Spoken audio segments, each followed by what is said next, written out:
Okay. And we can also have that discussion at the end there. I'd also like to delete policy or remove policy 6524. That one is not ready to be discussed either. 6524. That's correct. Actually, that one can go ahead. Sorry. Ms. Brinson, you ready for that today? Yes, I've had conversations with multiple people and Ms. Stagner, and we're good. Thank you.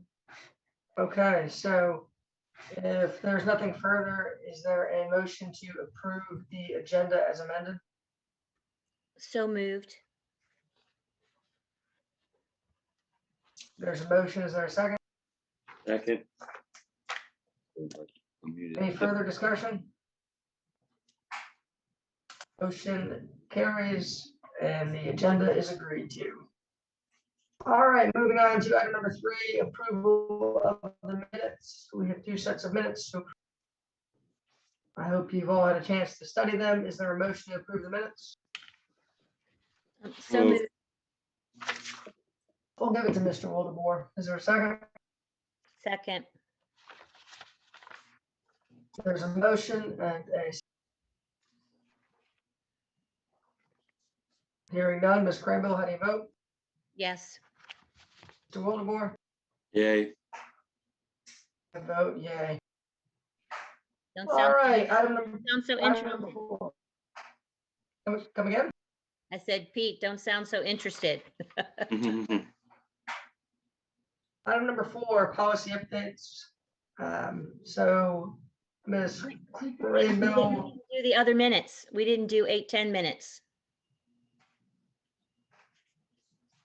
I was Oh, passing them in mass. I didn't ask for, Yeah. I just said we had 2 sets to pass.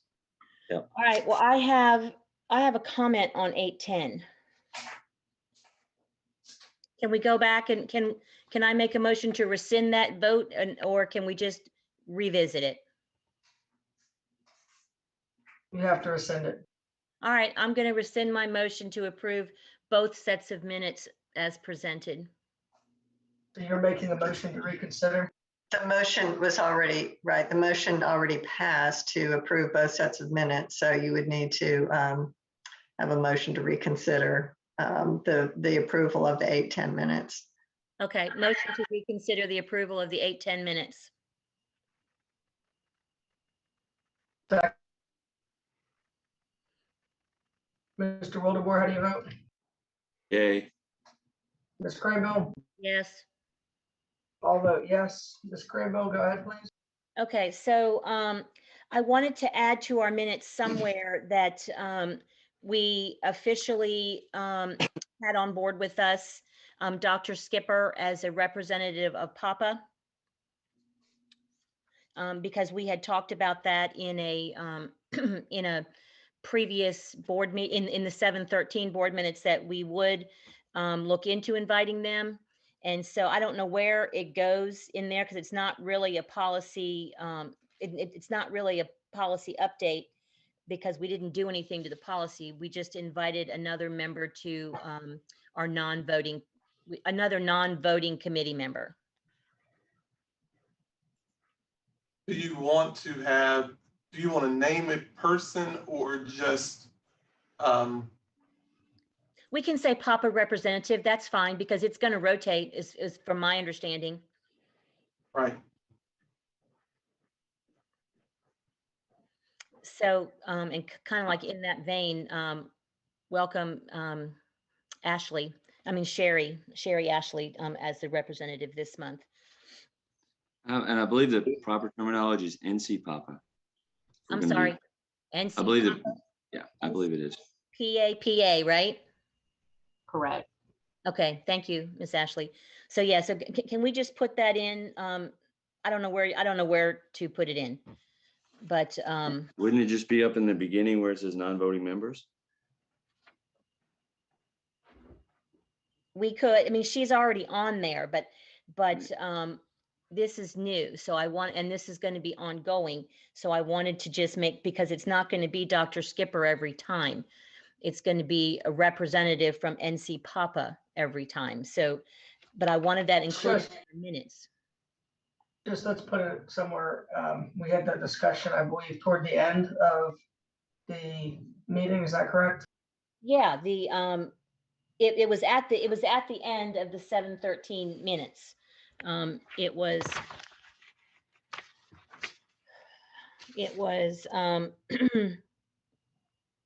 right before we adjourned is where that was.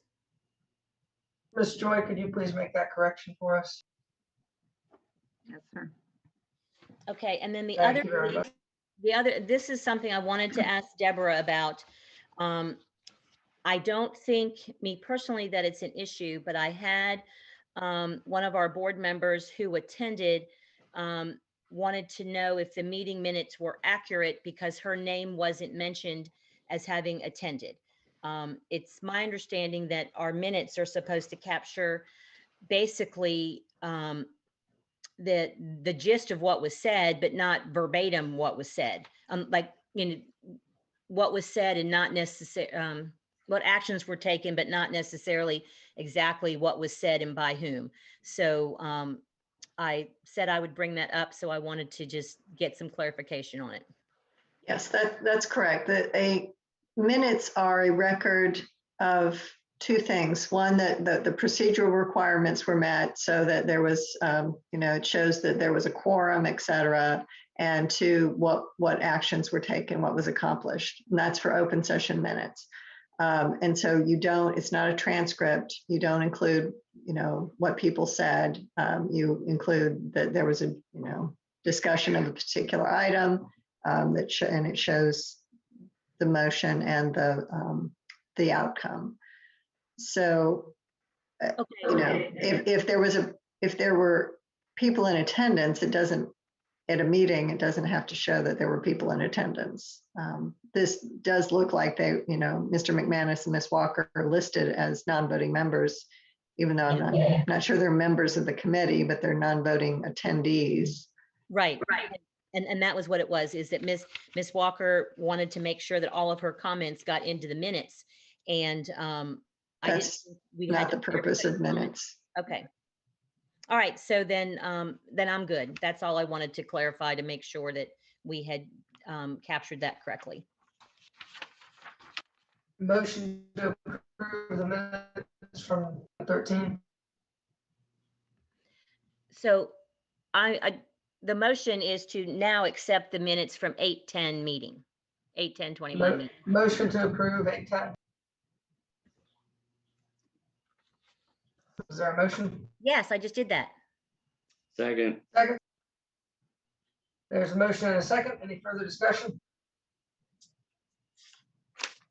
Minutes are agreed to. All right, moving on. Our first policy update is policy 2230, board meeting agenda. Ms. Craig. Okay, so this one I brought forward again because I wanted for us to have discussion about the section where it said, it's in section B, first sentence, each board member will receive a copy of the proposed agenda 5 days prior to the meeting, and the proposed agenda will be made available for public inspection or distribution when it is distributed to board members. So on that, so I wanted to, I'm proposing that we add in that not just the proposed agenda and supporting documents available for 5 days prior to the meeting. And just so you'll know, I did a little homework on this one, and I looked at Pender County's policy on this, and they only say 3 days, and they don't include their public in that. Brunswick County says 3 days, and they don't include their public in that. Wake County I couldn't find. Charlotte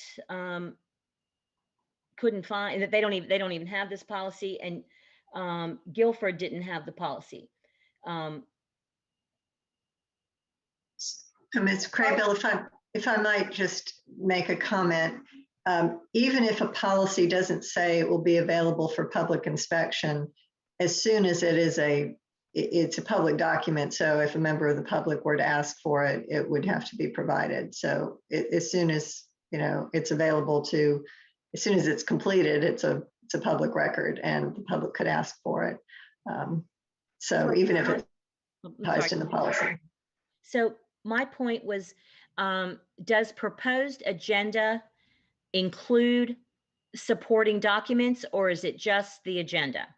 Because in policy 2335, it definitely refers to supporting documents.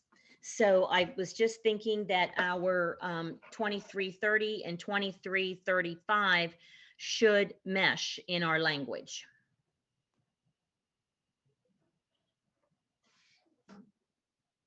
So we haven't gotten to the 2335, but I guess we kind of need to look at them together. Oh, wait a minute, let me get back to our own policies. It says, number 3, any supporting information or materials that would assist the board members to become informed of the issues proposed for board consideration. So policy 2330 doesn't talk about supporting documents, but policy 2335 does. So my question was, when we say that we are posting the agenda, does that include the supporting documents? For us, it does. For us as Ms. Grable, I think an issue is access to the attachments on the agenda. Yeah, I don't know if I would go as far as, right, I don't know if I would go as far as to term those supporting documents, because that could be anything, anything that was used to help create the agenda. So I think to get to where we're trying to get to, it would be my recommendation that we say the agenda and any attachments are available 5 days before. But in order to do that, I think we need to change a request to have an item of business placed on the agenda must be received at least 6 working days before the meeting to at least 6 working days before the agenda review. Because if we're going to make that change, we do have to give our staff time to get everything in order. Well, policy 2335 doesn't say attachments. It says any supporting information or materials. So I think we should be consistent with what we're saying so that there's no confusion on supporting information sitting at our desk or versus attachments. So if we want to change it to that or say, and including, I just want us to be consistent. And my main point in bringing this up is, at what point does the general population have a chance to preview the attachments / supporting documents that we can see and they cannot until the day of the meeting? Right, and we're in agreement when it comes to 5 days. What I'm saying is there's a lot of times where we get information in our packets that could be considered a supporting document. And when you start getting requests for, okay, give me this supporting document that you helped to craft the agenda, I think it could get out of control. What we're really looking for is to make sure that the same agenda we're looking at with the slideshows and all the information that go into our board meetings is available to the public at the same time it's available to us. I think we're saying the same thing. Yeah, I have a couple of questions. So number one, I agree that,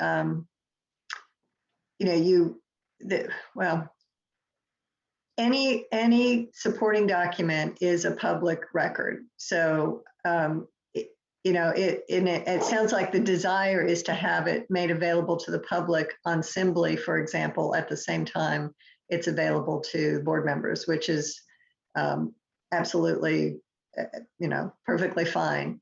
If it's not available on Assembly, someone could still request it. And as long as it's an existing record, it has to be produced.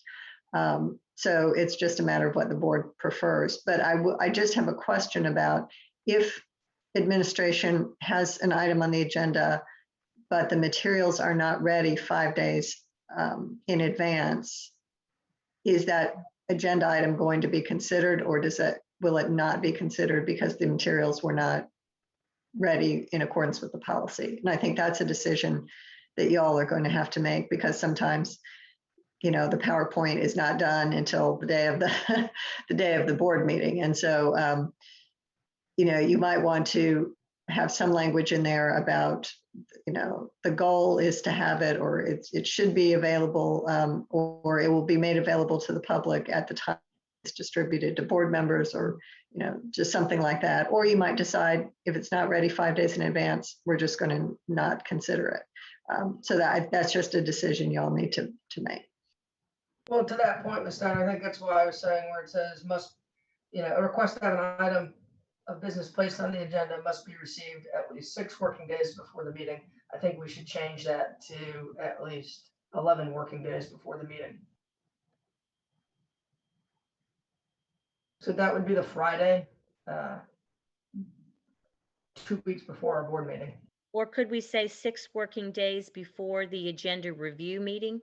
Because that's basically what our starting point is when we talk about it at the agenda review, that could possibly be the trigger for presentations and supporting documents to be put together.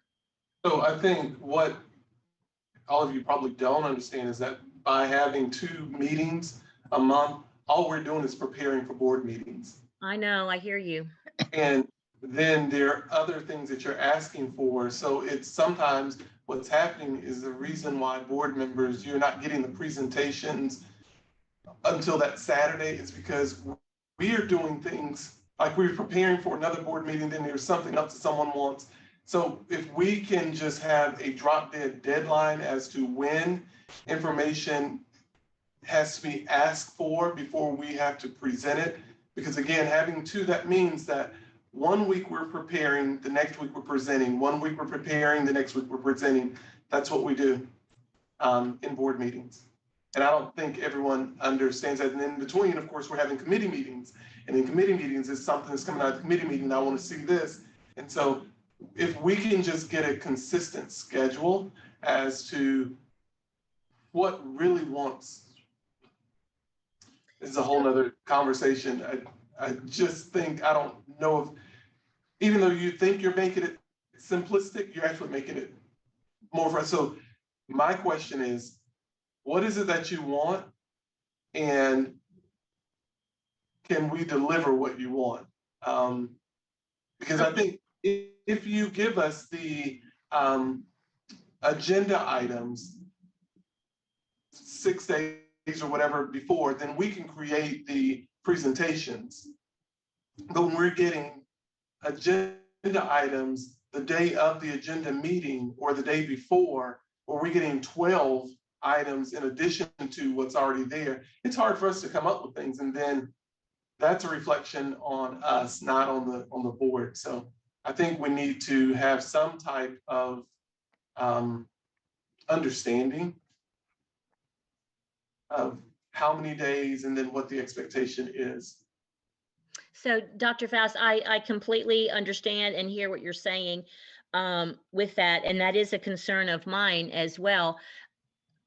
All I would like to do is be able to maybe over the weekend, and that's to read some of the documents so that I can prepare myself for Tuesday. And if I have any and I'm just using myself as an example. So this is for the whole, board to decide on, but so that I have Monday to ask questions of you, so that I don't have to take up board time to ask those questions. So that is what my thought process was on there. So my main reason for bringing this up was not to talk about the day, even though I'm very willing to talk about the number of days. My point in bringing this up was do we need wording that says a proposed agenda and supporting documents? Do we have to add those words, supporting documents? Or is that when we say a proposed agenda, does that imply all supporting documents, because that is not what's happening. So and I understand, well, I have a feeling about this, is because, I'm just going to go ahead and say it right out loud, is our media tends to get a hold of our policies and our agenda items before we even have a chance to review them. And then there's stories, all over social media and regular media when we haven't even discussed the policy. I mean, or discussed the agenda items. So I do have some concern with having it out there too many days, because that's a lot of time to create stories. But that's a whole nother issue. So my point was, does proposed agenda mean attachments? And if it does mean attachments, then we are not following the policy that we have written. So I just wanted clarification on that. And I am completely open to any number of days that we put there for how much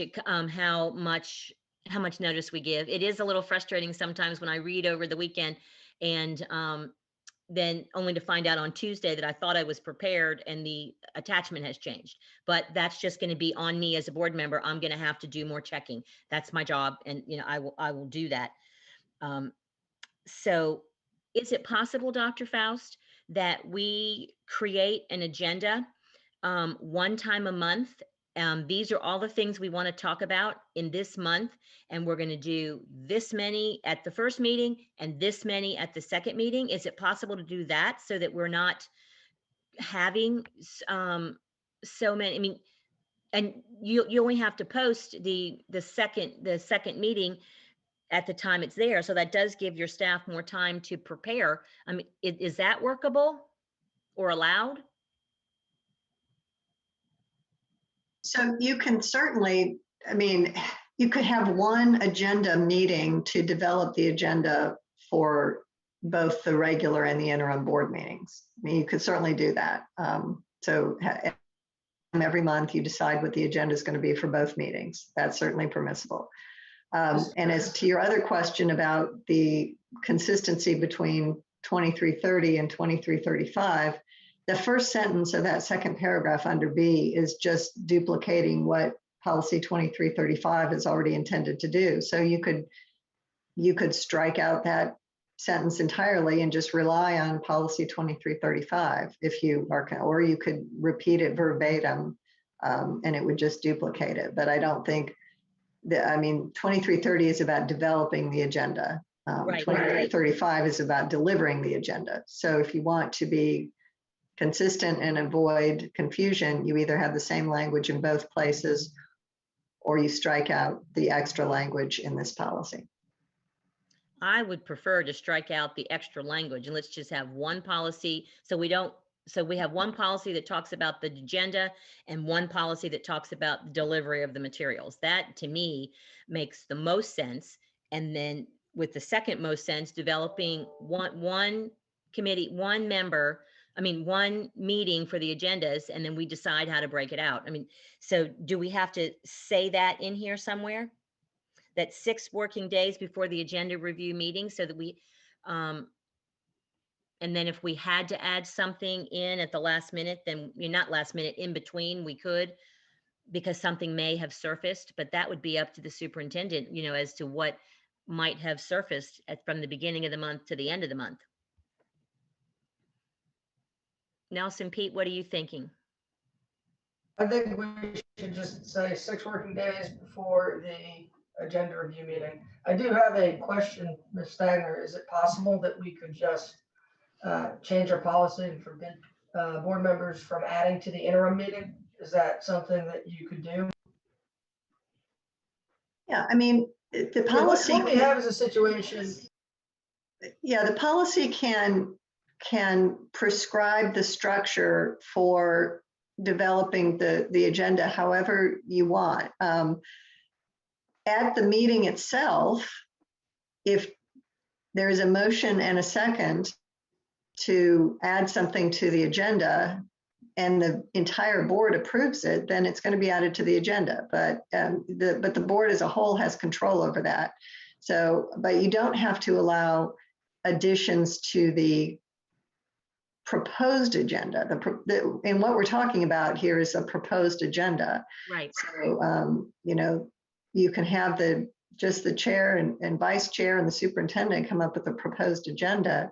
But at the meeting itself, board members have the opportunity to add things. And the question is it more conducive to regular order of agenda items added beforehand, or to have them added at the meeting? And I personally think. I would say, go ahead. Sorry, go ahead, Pete. Go. No, I was just gonna say, obviously, the answer to that is we would rather have it before, so that like Dr. Faust and his team can prepare and that kind of thing. But it does say in policy that it can be added at the meeting. So, I mean, I guess the obvious is if we can have it added before the meeting, then everyone can prepare. Even the other board members can prepare and do their research and their due diligence. But I mean, it is, I guess totally okay for someone to add, as long as they have a second and the majority of the board votes for it. So, I mean, I think we want to keep this as simple as we can, but we do want to be transparent. I think that's I think where Ms. Crable is going with this whole thing is, giving the our constituents the ability to see what we're going to be discussing, and that way they can also prepare.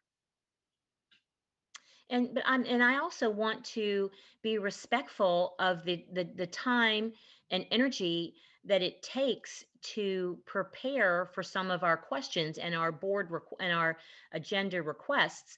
That an occasional add something on to a meeting, it is okay, because perhaps the senior staff and the folks in the room can talk to it.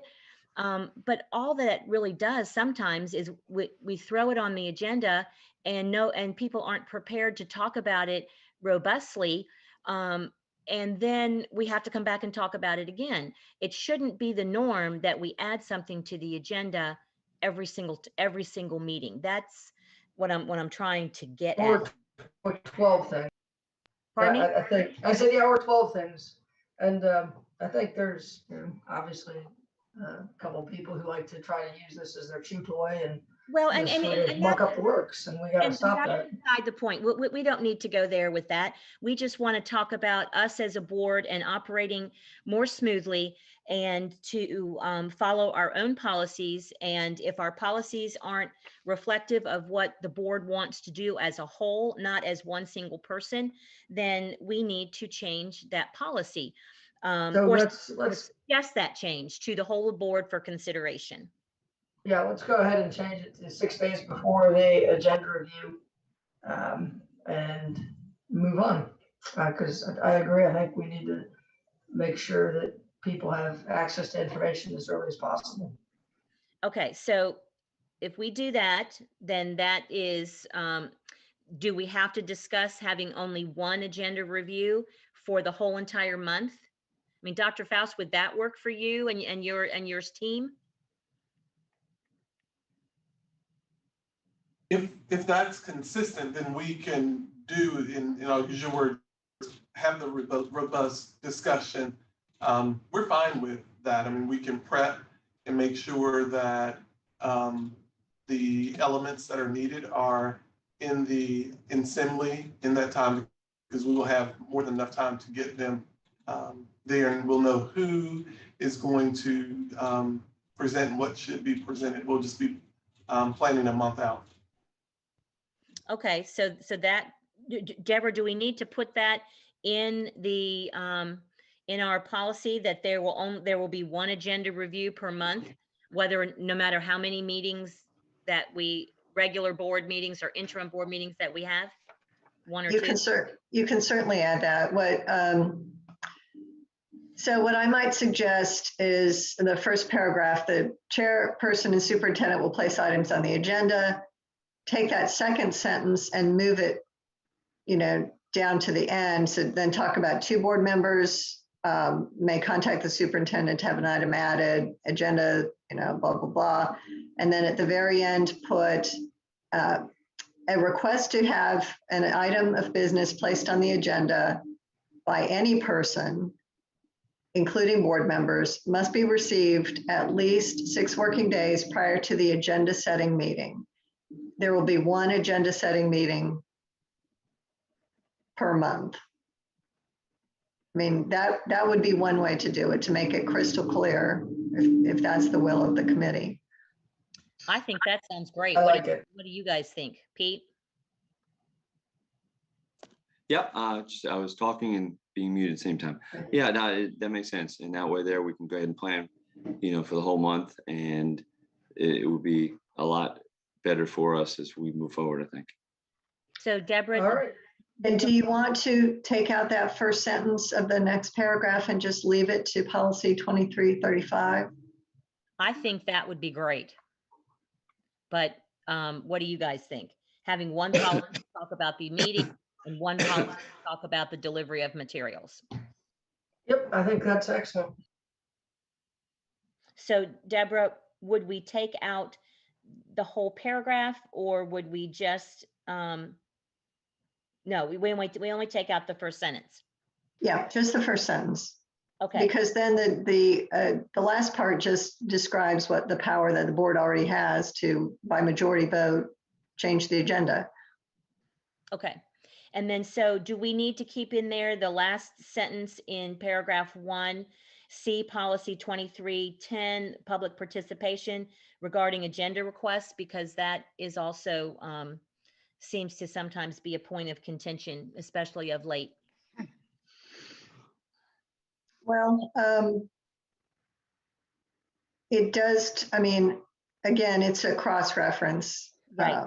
So to the extent it's helpful, you can leave it in. Well, it's only helpful if we're going to Oh. follow it. Well, So, so let me pull up 2310 and see what that says. okay. Because they would, the public would most assuredly have to follow the same guidelines that we follow, Right. So we would need, agenda so setting.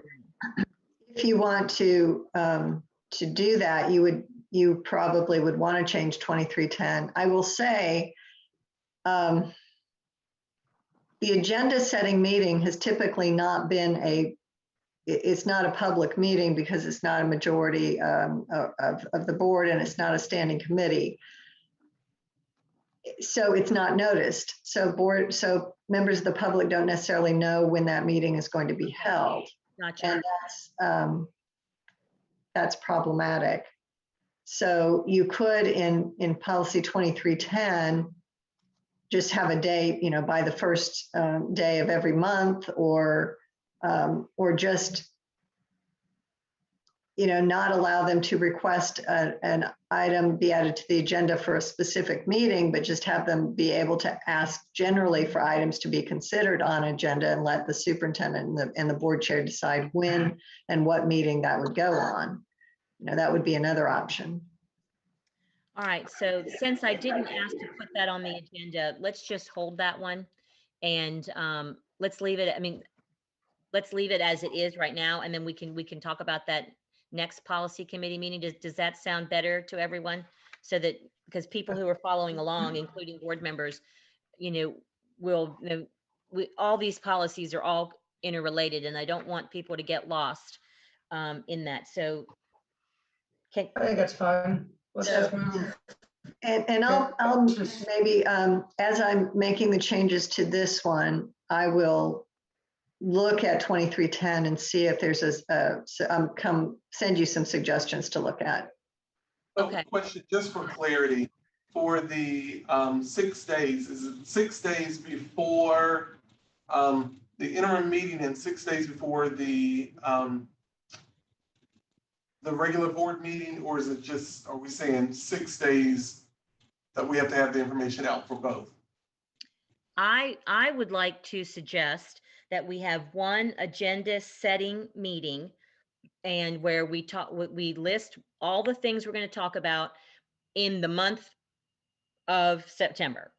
And then at the agenda setting meeting, whoever is there, board chair, superintendent, and the invited extra board member, decide what goes on the regular meeting and what goes on the interim meeting, so that we already know what we're going to talk about in September. Because if we didn't have an Right. interim meeting, then we wouldn't talk about it again for another month. So this allows you and us to kind of prioritize, what do we need to hear now, what is time sensitive, what is not, that kind of thing. So that's all Well, I'm trying to say.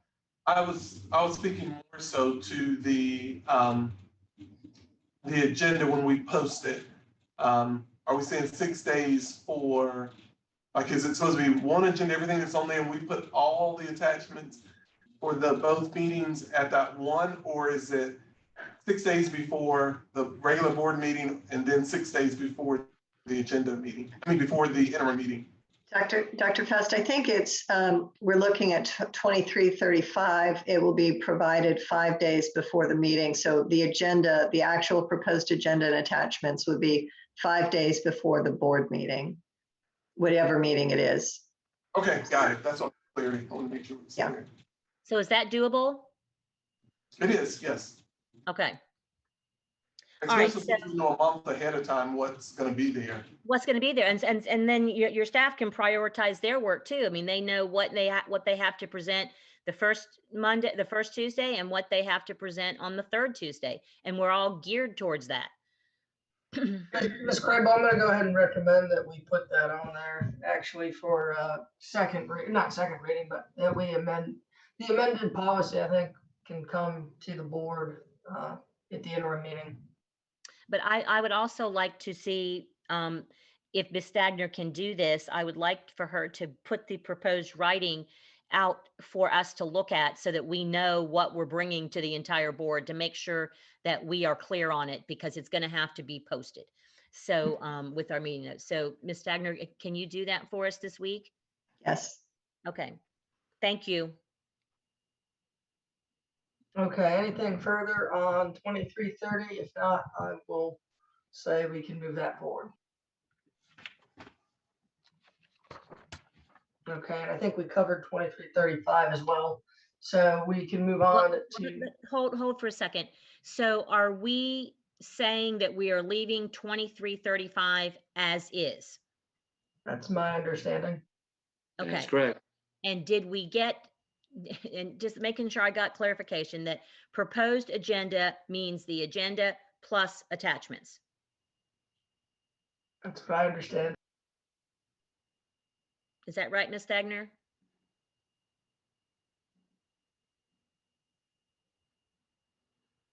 If we're taking out that sentence from 2330 about the proposed agenda, then it doesn't, we're just taking that sentence out, and we're going to refer to the more descriptive policy in 2335. Right, but the language is the same there when it says, so it does say in 2335 that we have to post the supporting documents. Yes. Okay. All right. So that's that. So we don't have to change that. Okay. Well, let me look at this. It talks about advanced delivery.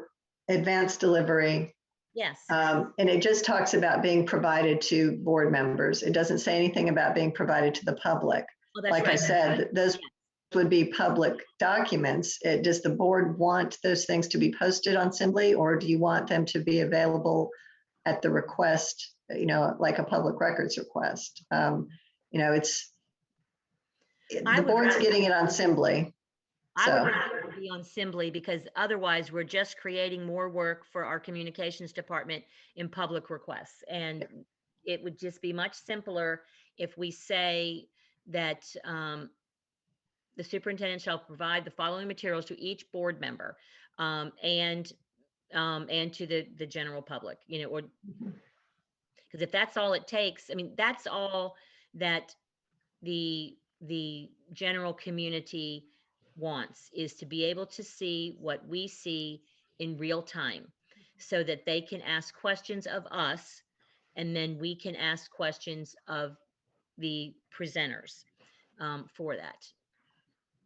Well, Miss Crable, would you like to, instead of just, deleting that sentence from 2330, go ahead and add that language to 2335? So again, it's all in one place. The proposed agenda will be available for public inspection when it's distributed to board members. Yes, that's what I would like to see. And the rest of this committee, Pete and Nelson, weigh in on that. I think Yeah, one that's- thing too, I would say, the concern with the public records, and I think I'm still correct that, that the school system has, I think, up to 45 days to get them. Is that correct? 45 days? No, 45 days is a time limit within student records for complying with FERPA, but public records have to be produced, in a reasonable time. So depending on the request, what a reasonable time is might depend on how big the request is, how much work it takes to compile the records, et cetera. The board, can certainly say that, they'll be posted on Assembly for board members 5 days ahead of time, and they're going to have public access through Assembly at that point. Yeah, it just makes more sense. Even, where it says, a reasonable time, it could actually be 7 days, and it would be after the fact at that point. Yeah, so, if we're gonna do it, let's put it up there for them. Knowing that we, hoping that our community will give us the space and the opportunity to ask questions on their behalf through a meeting that they can attend, or rather than have all of our attachments reviewed in the media, because it's going to be hard to comment, and it's not effective to comment on stuff like that until we get a chance to hear it. So there's nothing we can do about that, but I'm just throwing that out there because a lot of people are watching, and I want them to hear my concerns. So did we decide that we're going to take the first line from 2330 and insert it as part of 2335? Is that what I'm hearing is okay with this committee? Yes. Okay, so if that's the case, then Ms. Stagner, can you send us the wording of both of those policies so that we're clear? I'll circulate. Yeah. Yeah, I'll circulate revisions to both of those, and then both of them would move together to the interim meeting for any revision. Okay, and is 5 days a good day, guys, or do we want to have something less? Five is good. 4. 5 still? I'm happy with 5. Okay. All right, Okay. I'm good. Thank you for those two. Okay, moving on to policy 5070, public records retention, release, and disposition. Ms. Small, I believe you have a scheduling key for us. Well, thank you. I did want to discuss, I guess it's a little bit further down in section D.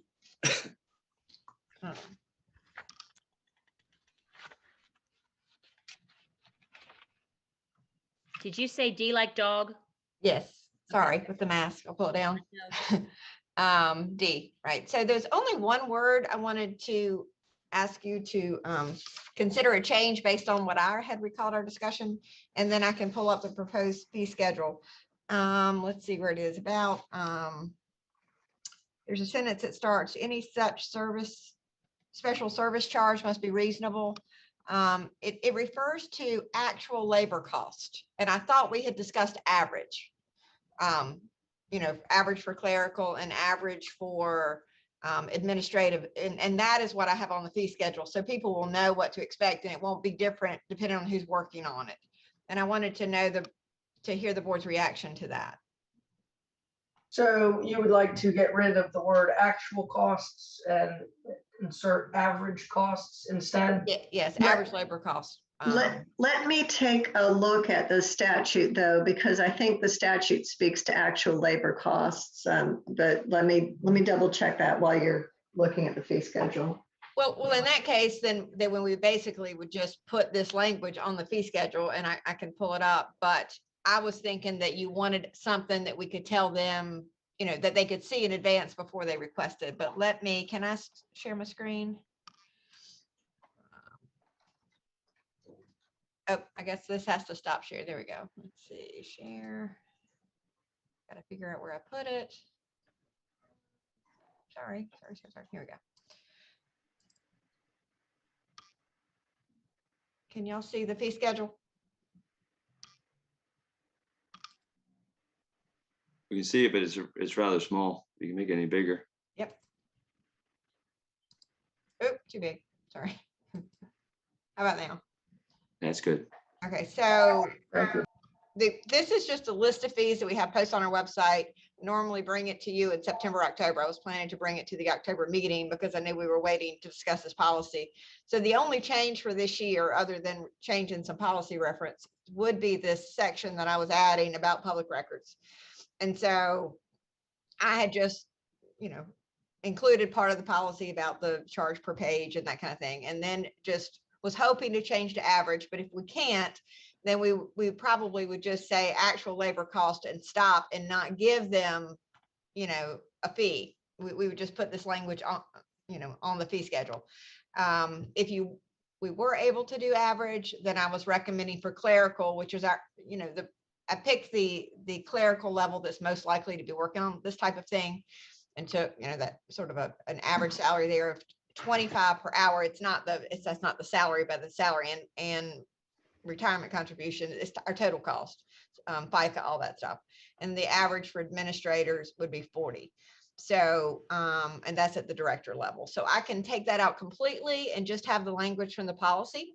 And then we would have to figure it every time based on who's working on it. So it's your pleasure, really, whichever way you want me to go with that.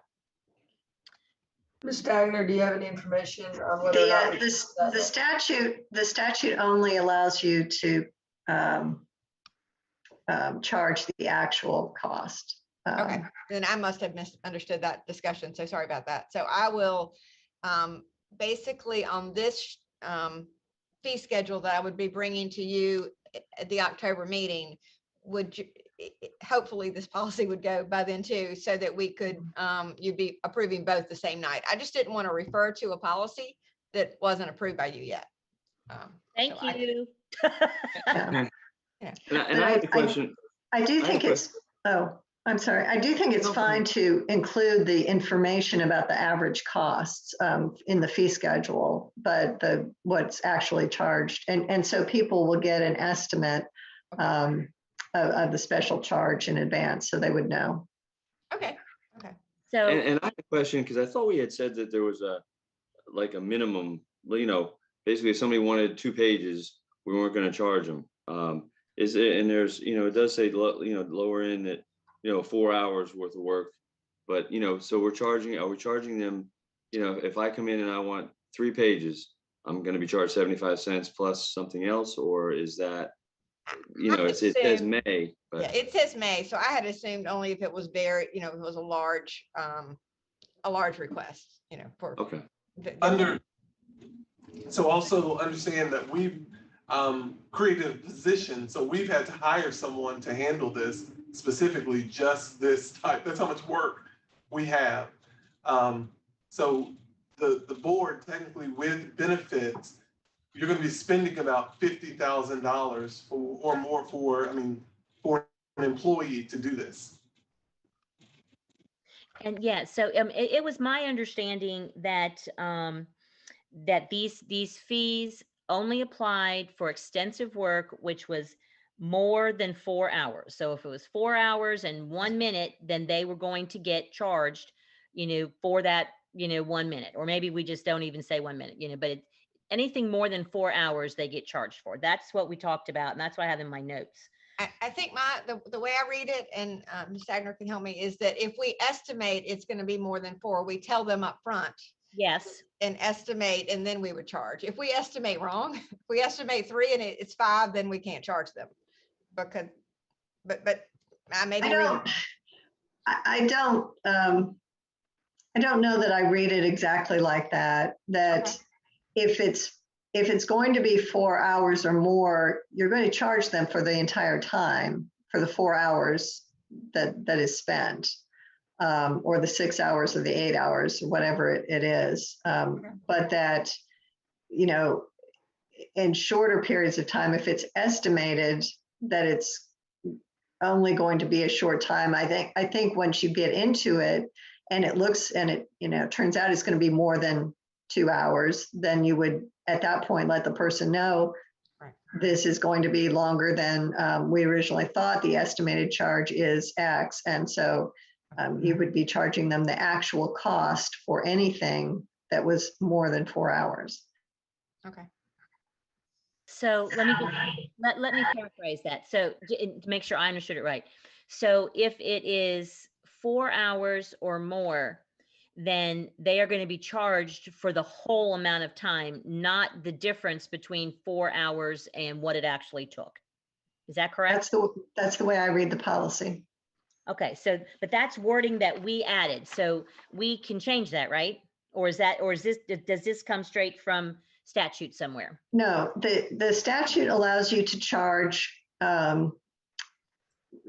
actual costs for copies and to charge actual costs for extensive, the language in the statute is extensive use of information technology or labor. And so the board decides what's extensive, and the board has decided 4 hours is extensive. And you can determine that, you know, you will only charge over and above 4 hours, but this is the language that was already, you know, the committee, at least, I don't remember if it actually went to the full board, but this is the language the committee approved. Okay, so, I'll stop sharing so y'all can see that. so what do we want to say, Pete and Nelson? Do we want to say the whole amount, or do we want to say anything only charging for above 4 hours? Because still 3 Yes, hours of time is a lot of time. Well, I think we can just say anything. I mean, I would kind of prefer to say anything above 4 hours. I know some requests are really tedious, time consuming, but some are legitimate. And so, you know, I think anything above 4 hours.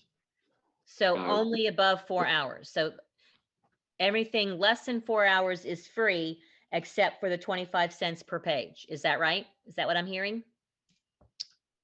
That's what I would say. And can we just get clarification if the board wants us to always charge the 25 cents per page or just when it's excessive? Yeah, that's what I was trying to get to, Mary Hazel. Because the may makes it seem to me like in certain situations. I mean, I Right. really think it will cost us more to collect 25 cents for 3 copies than it would to actually, you know, charge them. Can we just say for anything over a certain number of pages? Yeah, maybe 50 pages. Okay. Size 50 was what I was thinking.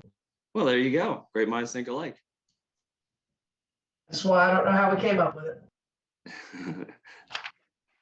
I think I 50 guess pages. I guess we both got lucky.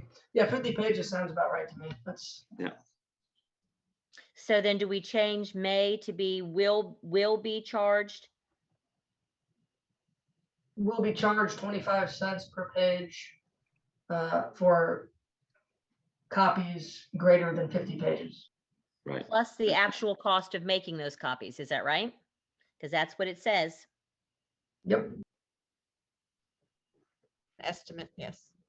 Based on our contract. At some point, I assume, Dawn, did that come from our contract? Not sure where the 25 cents came from. I think that when I proposed the language, that's just what was proposed, but it needs to be the actual cost. So if there's a different amount that you're actually, that would be the number that you need to have in there. I'll have to defer to Dawn and find out what's in our contract for copies, but we can do that. If you'll just let me know, I can, Okay.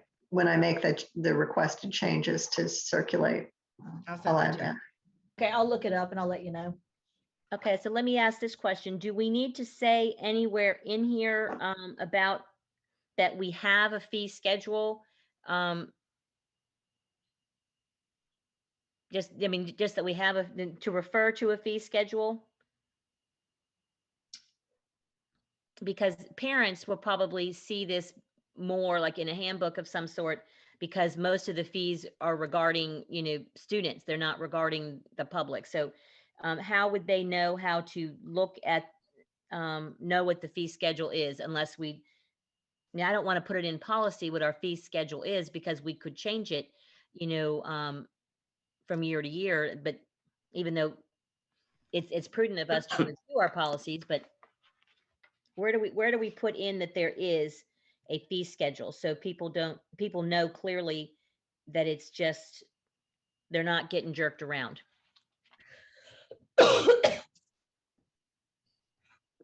I'm not sure where it is in policy. I know that it'll probably have to be in the policies when we update for finance, because it is a legal requirement that's relatively recent that we published an annual fee schedule. Last year was the first time that we had to put it on the website. So I know it is required by law, but I don't know which policies reference it. Okay. And we certainly, we have it on the public page of the finance website, but we can, certainly refer to it if you'd like.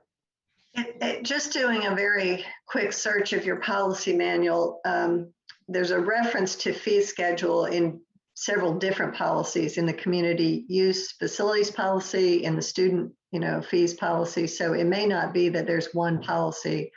Okay. So we could certainly, include some language that clerical and supervisory costs, well, but there's not going to be a set fee for the actual, it's just Right. an average. So I don't know that it makes a lot of sense to reference that. They'll be given an estimate of the actual cost. Okay, so that looks like it's the last sentence of paragraph D, where it starts with, it's 3 lines down of regular type. The school system will provide an estimate of any such special service charge before making the records available, and will give the requester the option of paying the charge or narrowing the scope of the request. So would it be prudent to put in there somewhere where it says, estimate of any special service charge according to a fee schedule? But I thought Mary Hazel just said that there's not going to be a schedule for the actual salary, because it would change depending on which person was, the board is just going to get an estimate of the, an average. Okay, The fee schedule will actually reference whatever language you have here. And we okay, may put averages in there. I could put the average on the fee schedule for information, but it would not be what they're actually charged. okay, yeah, just as long as we have that average somewhere, Yeah, so I'll that, put that on the fee schedule yes. that you'll approve in October. Yeah. So that people need to understand where we're coming from. Like, where did you just pull this number out of? Because mine may look different than yours, and it's because mine took an hour longer than yours, sort of deal. Okay. All right, I will put that on the agenda for second reading in October. Moving on. Okay. The So next item on our agenda is, but Deborah's also going to clean that up and send it back to us, right? yes. Yes. The next item on our agenda is the North Carolina School Boards Association policy updates. The first policy that we will be discussing is policy 60/40 goals of the purchasing function. And I think I didn't have anything here. This is the board's purchasing function. Ms. Small, Ms. Stagner, did y'all see anything here that really needs to be dealt with? we had no concerns with that. Mr. Wildebohr, Ms. Craybill? No, I'm good. No, let me just, jumping ahead. Give me 1 second. I don't think I had anything now. Yeah, I actually did have a question. Taking the maximum benefits, the first section, from all school system monies and furthering educational goals of the board.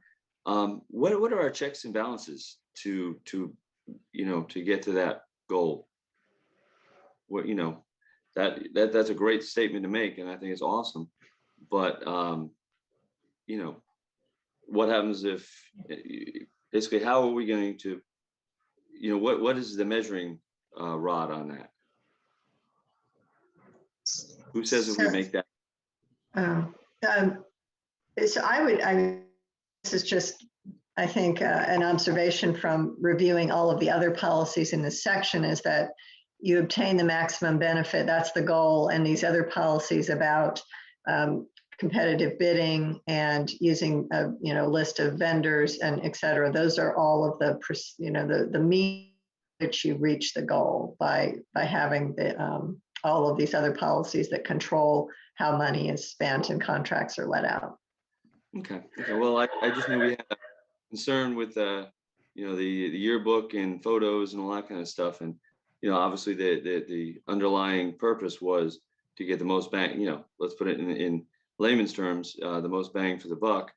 But then there was, are we truly getting that if at the end our yearbooks are not as good as other said yearbooks? So anyway, that sounds good, and I'm good with it then. Thank you.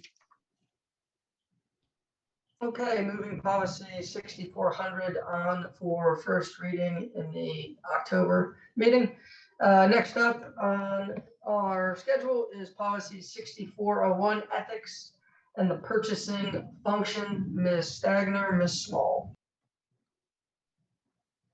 I had just a comment about number 7 on the second page, just to compare how it is in our current policy, just for discussion purposes. I have no problem with these limits, but our current policy, this is about employees accepting unsolicited gifts or favors, and generally that might be, somebody hands you something at a conference or whatever, when you're walking by a table, that kind of thing. Currently, ours is 25. This is increasing that to 50. And then there's also the annual amount of 100. And I'm fine with both of those amounts. I just wanted to point out to the board that it's higher than what you currently have approved. I'm comfortable with keeping it at 50. I think 25 this day and age might be a little unreasonable. So I wonder why there's a reason that McKenna didn't put that in like track changes, like in blue, like she does with all the others. You may have just missed it. It doesn't look like she's referenced a current policy number in conjunction with this one. Mary Hazel, do you know what policy that's in now? I have the list. Hold on. She did not reference a current, I see what you're saying. So let me find, we do have a policy, but I'd have to look it up. Hold on. Oh yeah, sorry. Yeah, because I I always think it's under ethics and not purchasing, which is why she didn't reference it. Under the ones that, and actually the board may have already approved those. I didn't even think to look at them. I just remembered that it was 25. So I will need to check it. It is ethics the one coming under employee ethics. Yes. We haven't approved that yet. That's coming up. We haven't gotten to our personnel policies. But we still I'm have, fine leaving it that. I'm fine leaving the language in unless there's an appetite from our board members to change it. but I agree that we do need to reference back where that if we have two things that are contradictory, then we need to reference back to one, because just in case we haven't rescinded it. So we're going to have two policies saying two different things. So we definitely need to figure out which policy that this is in. And I can try to do that before the end of the meeting. I just didn't think to do it ahead. Sorry. That would be awesome. So I had a quick question about this one. I mean, I had that question also about the dollar amount, but so does this apply to employees who are on parent support organizations like PTOs, PTAs, athletic boosters, when they have the opportunity to vote on purchases or to receive mini grants from their parent support organizations? I'm not sure I follow you. You're saying that does it apply to non-employees? No, employees, because there are employees that serve on parent support organizations, a PTA or a booster club, where they would get, because it says, regardless of, employees directly, or this is the second paragraph, employees directly or indirectly involved in any aspect of the school system's procurement, purchasing, and contract process for apparatus, blah, blah, blah, regardless of the source of funds, must adhere to the following code of conduct. So there are employees who are on these groups. So are they just not allowed to vote on these kind of things? I am So- gonna, go ahead, Ms. Dagger. Yeah, well, so is it a purchase by the parent support organization? Sometimes, yes. Okay, that wouldn't apply, but this is applying to purchases funds. So district, New Hanover County Schools money and purchasing, not what the, New Hanover High School PTO might purchase. So what about if the PTA or parent support organization purchase it and the school system reimburses them? Or are they not even allowed to do that? I think I'm just would have to know more about Okay. where the money was coming from, but this would, if for some reason, and I don't know how that would happen, but the New Hanover High School PTA was using New Hanover High School money to No, they couldn't. purchase something. No, we That weren't would allowed. happen. So if that wouldn't happen, then I don't think so. I mean, if this is money that they raise through fundraising and the parent just happens to be an employee, I don't think this would apply. And we Okay. do have restrictions on financial decisions by employees who are in separate policies, who are serving in that capacity with a support organization. So that And I would also hope that the bylaws of the local parent support organization has in place some fiscal safeguards as well. Yeah, there are. I'm just making sure that we get that T crossed. So then it comes down to school PTAs give mini grants. Some PTOs give mini grants to teachers that, in the form of a gift card or something, or a reimbursement. So if gift cards are given, then do they have to be under 50 or under 100, or does that not even count? I wouldn't think that this would apply to a gift card given as a gift. Yeah, but because PTA it's not in should the only- process of procuring anything. I'm PTA talking should about- not be giving gifts to our employees. Their only, I guess, purpose under the law, as I understand it, is to support the school, not the employees directly.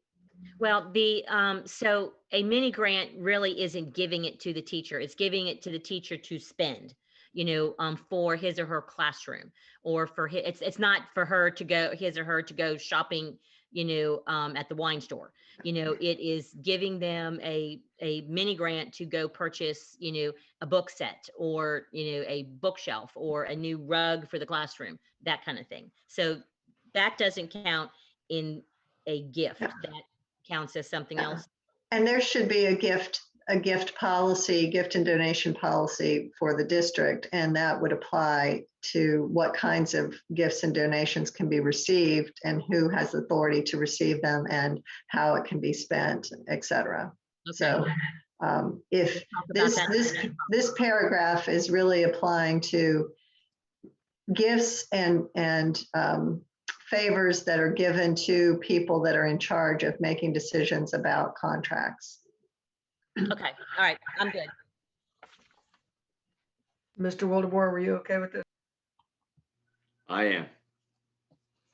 Okay, excellent. So one thing, and I don't know if Dawn or Mary Hazel can speak to this, under section 8, it just talks about employees shall not solicit or accept gifts from current providers of E-rate, potential providers of E-rate services in violation of applicable federal E-rate program gifting rules. And anyone that's ever looked at E-rate rules know that it's a quagmire and hard to figure out. So I don't know whether there's some suggestion about an easier way to reference that here.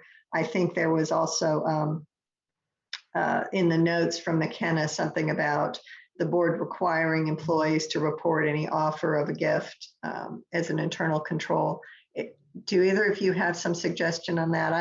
I'm just concerned about people not being able to know or understand what the federal E-rate program gifting rules are. So pretty much the vendors that do E-rate, because aren't vendors that typically come in contact with anybody other than my division, because you desktops, laptops, whatever, you can't use E-rate funds for that. We can use it for cabling, and we can use it for our WAN service and stuff. So pretty much most people don't come in contact with those vendors, and my staff know we don't accept gifts from anybody, period. So if you want to kind of put that in there, because I don't even want to take any chances, because if they change, E-rate procedures in the future. So pretty much the rule for the technology division is we don't accept any gifts. I don't care if $25, $50, it makes no difference. We don't accept it. And in McKenna's note, she does say that, the simplest way to make sure that we comply with number 8 is to just not accept any gifts related to any of those vendors. So could I add that? We could just delete the last part of that sentence then, and we're starting with in violation of applicable rule, and just say employees shall not solicit or accept any gift from E-rate providers. Yeah, I think that would be good. Yeah, I noticed that when I was reading McKenna's notes, but I didn't even know enough about E-rate to even ask an appropriate question, because I just thought it was going to be hard if we're going to make people write down that they were offered. Like, we're never going to get that list. Okay, so with those changes, can we move 6401 on for first reading? With that change. Yep. Mary Hazel, did you have any luck on finding the employee ethics policy that we need to perhaps reference? I'm there now. I see the I still can't find the dollar amount, so give me another minute or two. Okay, all right. I just made a note so I don't forget you. I did find policy 2121, which is the board member conflict of interest, which has already been approved. It's a new policy. In that policy, it does mention $50 or less. And that's for board members. We can't take anything greater than $50. Correct. Yes. I found it. It's 6084 in the old policy manual. Okay, and it says 25 in there? Well, I'm hoping, yes, it does. It says that in section 2 of 6084. It's similar language to what's listed here, except of items of nominal value less than $25. And then it goes into specifics of, promotional honorariums, meals, that kind of thing. So it's worded in a very similar manner. It just says 25. So we haven't gotten to this policy yet. So possibly for consistency, we should change it to 25 now. And then if the board wanted to change it to 50 in the future, they could. But that's a thought. Couldn't we rescind that policy when we pass 6401? Yeah, and I would concur with Mr. Bollier that in today's world, you're kind of getting really touchy when you say 25, because a t-shirt could be worth more than $25. Yeah, but you know what? This is one of those, this is, I say it every time, is we can't have two policies saying two different things. And we can't reference, I don't believe that we should reference a policy that we haven't approved. And especially where we have dollar figures, attached to that, because money is what gets us in trouble all the time. There are a couple of the purchasing policies that I am going to request that you hold until another policy is approved. And I think the next one is one of them. So, if the board wants to wait on this, we can, and just because the other one does cover it until you're ready, but that's your call. I think we can just put it on for first reading and repeal the policy or rescind the policy once it's passed. I don't think we have to There may be other provisions of that are 6084 that will be in other policies later. So I don't know that you want to rescind it until we're certain everything else has been addressed. I would be fine with holding it. I mean, because it doesn't seem like this is not like a mission critical, and we already have a policy that covers most of it, don't we? Or no, we don't, because Why don't we just set it at 25 and 50 for the time being, and then go back and fix it? go back and change it later. Yeah, that way we can at least pass it.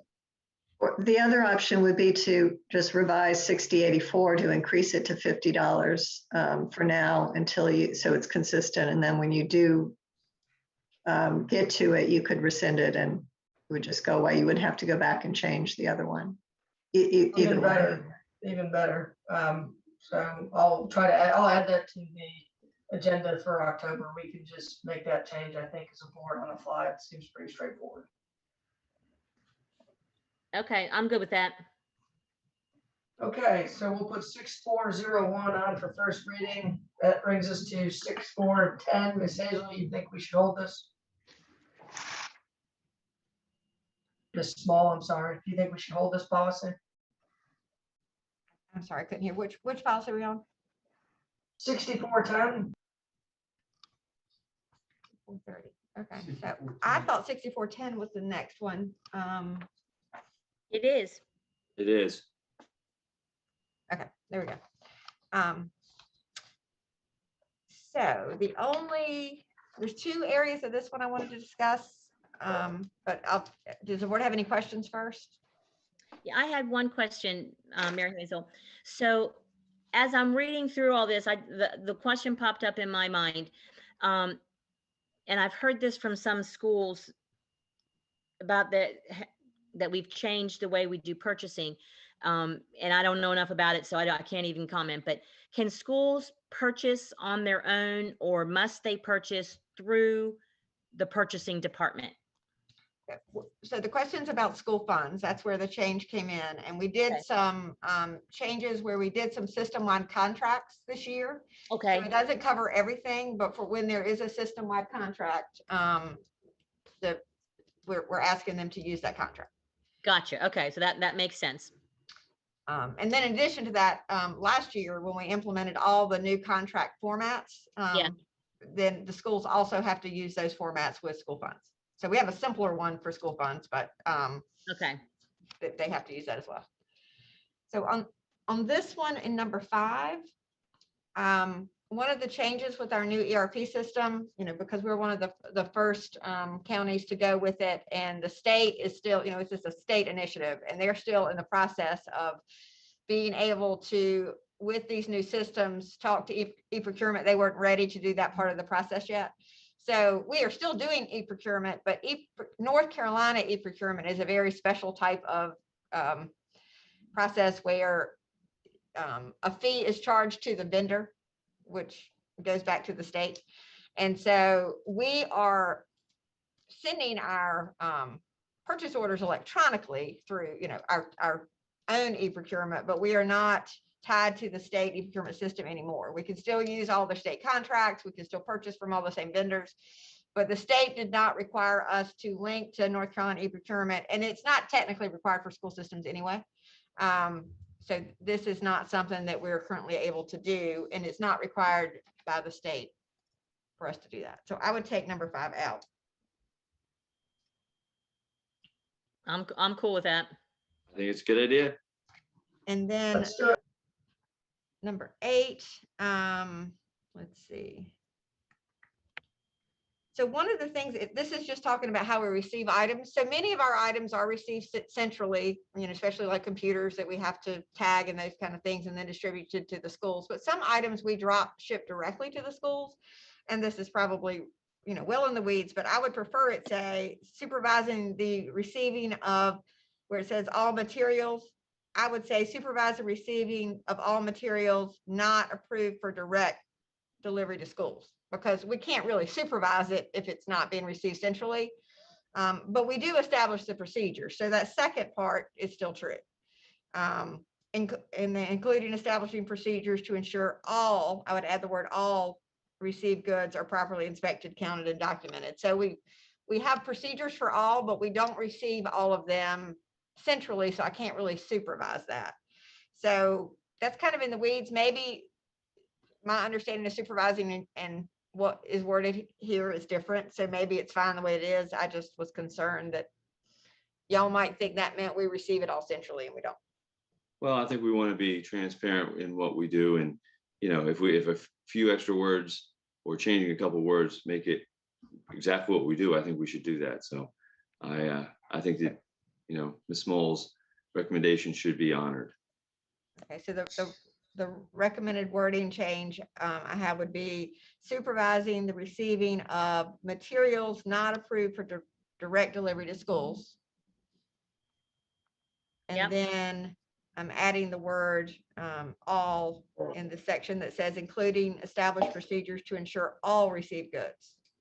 And then continue. Okay, I'm fine with those changes. Any objections? Nope. Ms. Stagner, did you have anything to add on this policy? No, I didn't have any questions.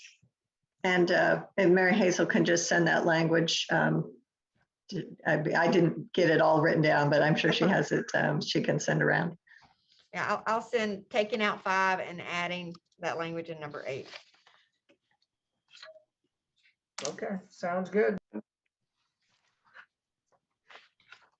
Moving 6410 on for first reading. That brings us to 6420 contracts with the board.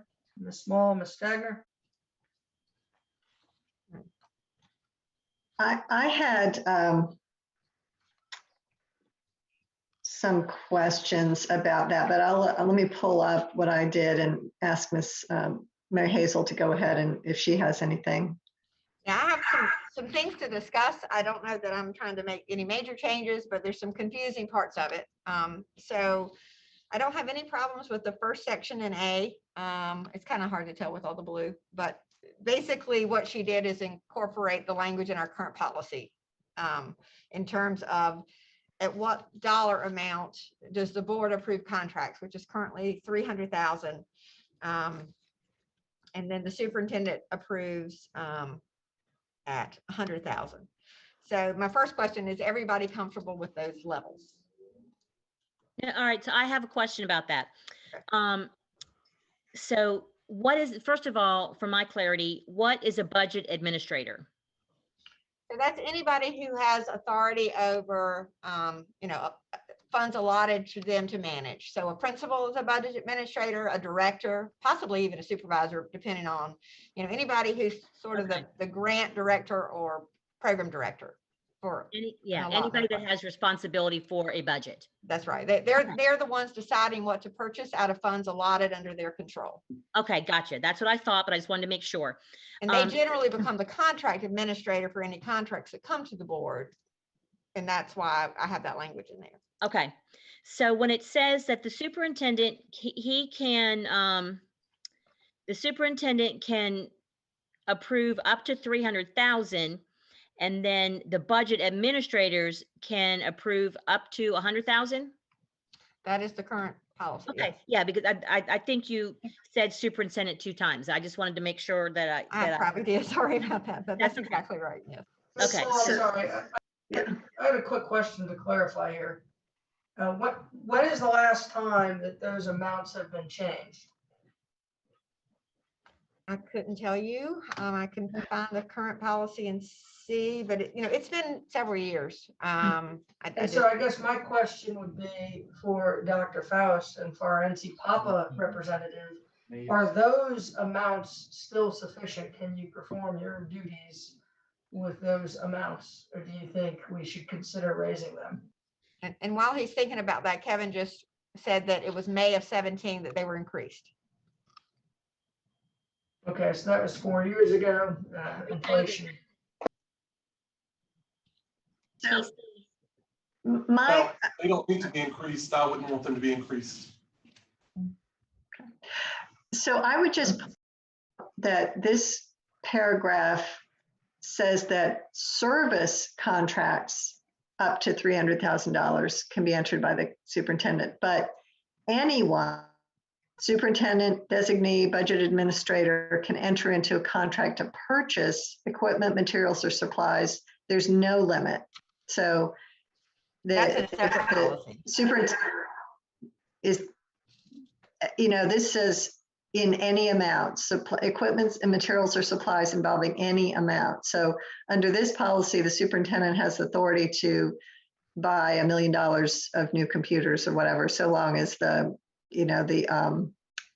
bidding process is followed, the state law bidding process. But I just wanted to point out, and I don't know, I wasn't sure why there was a different amount for purchases and a different amount for no amount for purchases, but an amount of 300,000 for services. So Can we change that? So the superintendent does not want to have $1 million. I don't sign off on that. We can certainly change that. It's just that it's been like that for years.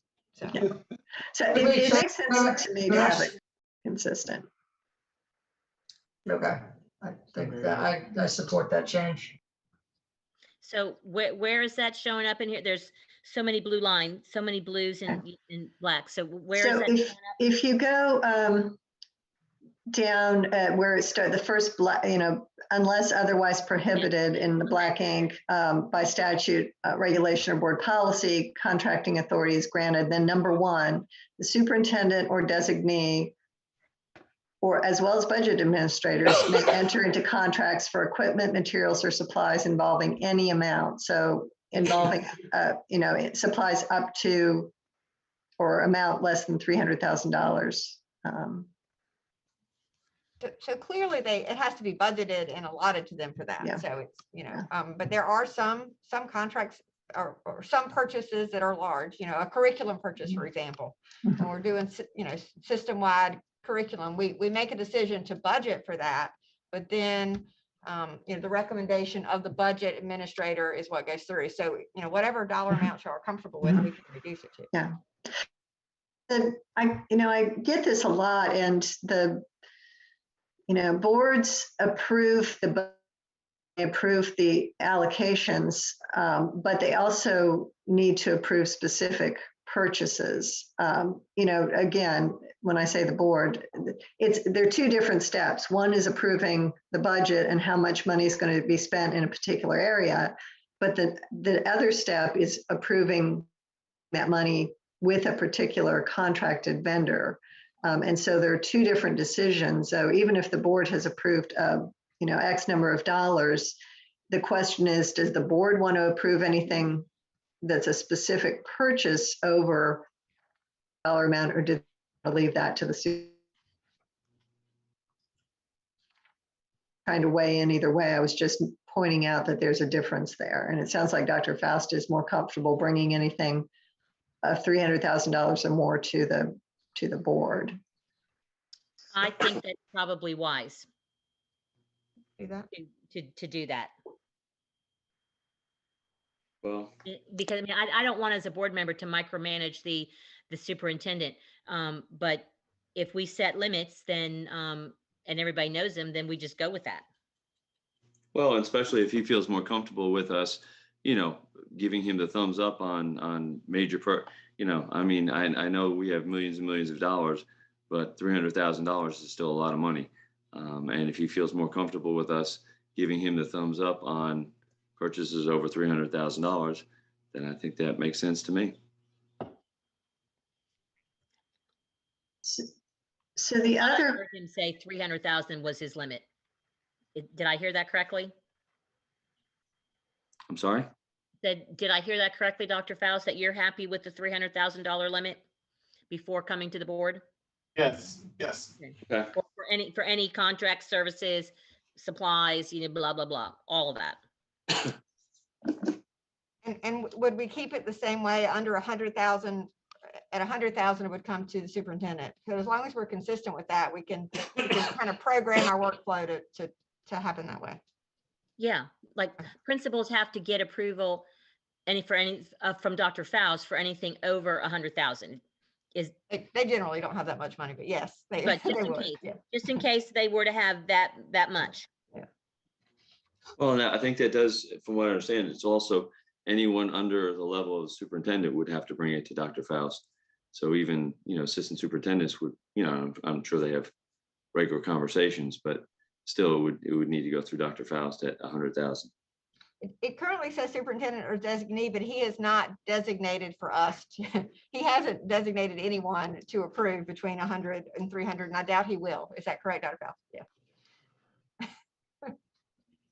But do we You need, are correct. You are correct. do we need, do we need, do we even need to have designee or just leave it in there because in case of an emergency? I think it's helpful in emergency. Okay. The other point that I had like to raise about this policy is in the on the next page, where it's the third, looks like it's about the third paragraph down about continuing contracts. It says certain continuing contract, lease purchase contracts, and installment purchase contracts must also be approved by the New Hanover County Commissioners. There are 3 policies that refer to continuing contracts, and it is confusing, at least it was confusing to me, because the policy that actually is labeled continuing contracts does not refer to the statute that requires county commissioner approval. And I emailed McKenna about it, and she said, yeah, it's a little confusing. You might want to change it, but she didn't give me any suggestions about how to change it. And it's also not clear to me from this one that lease purchase agreements and installment contracts are the only ones. Is there something else by a separate agreement with your county commissioners that requires approval? So just wanted to clarify that. Ms. Stagner, I'm I'm happy not aware of to, anything. I'm happy to reach out to the county and have a discussion on that. I know that Well, I mean, I don't want you to have more micromanaging from the county than you need to. The statute just has, there's certain things that have to be approved by the commissioners in statute, but where this just said certain continuing contracts, and she said she brought that over from your existing policy, I wondered if you had something already in place. Mary Hazel, do you? Yeah, I'd have to look at the wording on our current policy, but I thought our current policy just referred to those 2 that are listed there, as per the law. So I probably wouldn't have worded it as certain continuing contracts. I would have just said, I would start with the word lease. Yeah. Lease purchase contracts and installment purchase contracts must also be approved by the commissioners. I think that might be an easier way to solve that problem. Yeah, I think so. Okay. But And then we can handle the continuing contracts part under the continuing contracts policy 6425. Right. Because Okay. it does kind of make it sound like all continuing contracts have to go to commissioners, which they don't. So I'm fine with doing that, but let's make sure, Dr. Faust, at some point, could you reach out to Chris to make sure there's no contract that they have to approve, so we don't shoot ourselves in the foot? only when you get into land purchases, and that's dealt with in a separate policy. Okay, great. I did have a question backing up to the first page if we could. And I'm going to try my best to explain this because it's a little bit confusing, but at the bottom section, the bottom paragraph there is talking about when we bring change orders to the board. And so, and the board does approve all, number 1, all contracts for services. And then number 2, all contracts that extend into the next fiscal year. And sometimes that's regardless of dollar amount. So, if we have a contract that runs from May to August and it's for $40,000, the board's going to approve it, regardless of the dollar amount.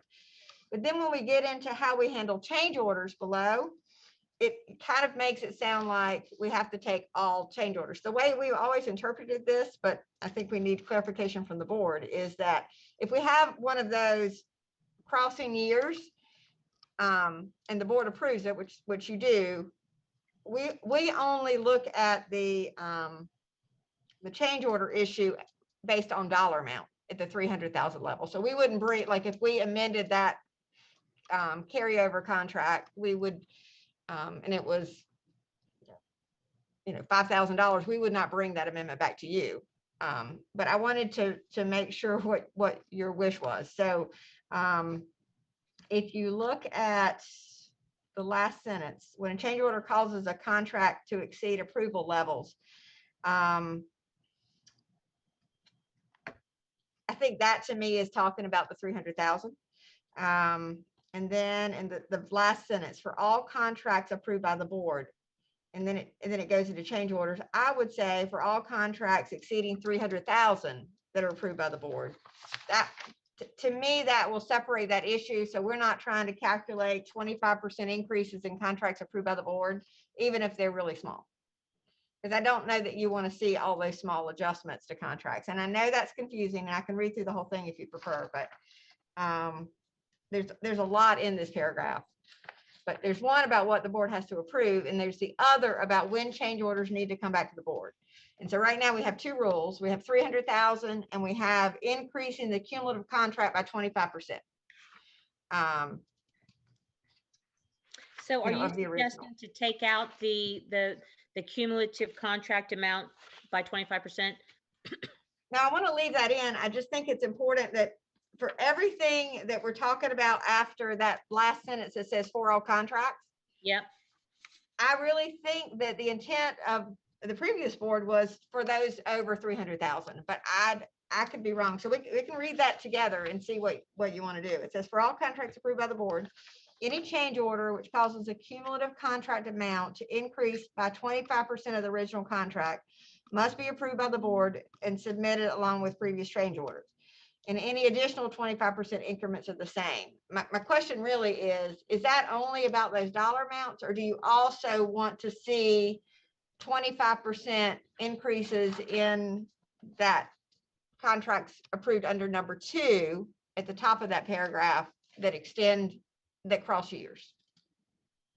I know that's really in the weeds, but hang on with me. Ms. Moak, I would prefer to have for all contracts approved by the board over $300,000 and then continue on. I think the intent of the language is to make sure we're looking at those $300,000 contracts. So that's the way I would recommend that language. Deborah, am I missing anything there? Well, I'm just trying to read because I completely get what you're saying, Mary Hazel, that makes sense. But then also for number 3, 4, 5, I mean, are those also going to always exceed 300,000?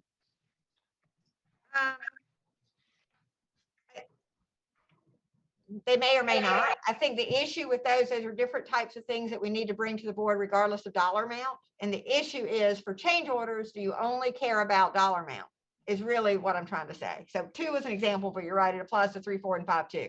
So whenever we do any of this unique type of purchasing, regardless of dollar amount, we'll come back to you. But for change orders, the only 2 rules that we have been enforcing are the 300,000 rule and the 25% rule. And if you want us to do more, I need more guidance. Yeah, that makes sense to me, Mary Hazel. But so we'll just add, I'll send you that with just that one small change just to clarify that. And I think we're good. Ooh, that was the hardest part of today's discussion. So we made it through. All right. Can I ask a question? Sure. In section A, in the second paragraph, the last sentence where it says the finance officer shall maintain a listing of administrators granted budget authority by this program, Yes. or by program, is the finance officer you? Yes, it is. I am the finance officer. And We need to call you the chief financial officer? Yeah, like, I mean, the finance officer is a duty in the law. I think in most of your policies, you have changed it, but even if you change my title to chief financial officer or anything else you wanted to call me, I'm still the finance officer. So but for less confusion, we should probably change that to chief financial officer.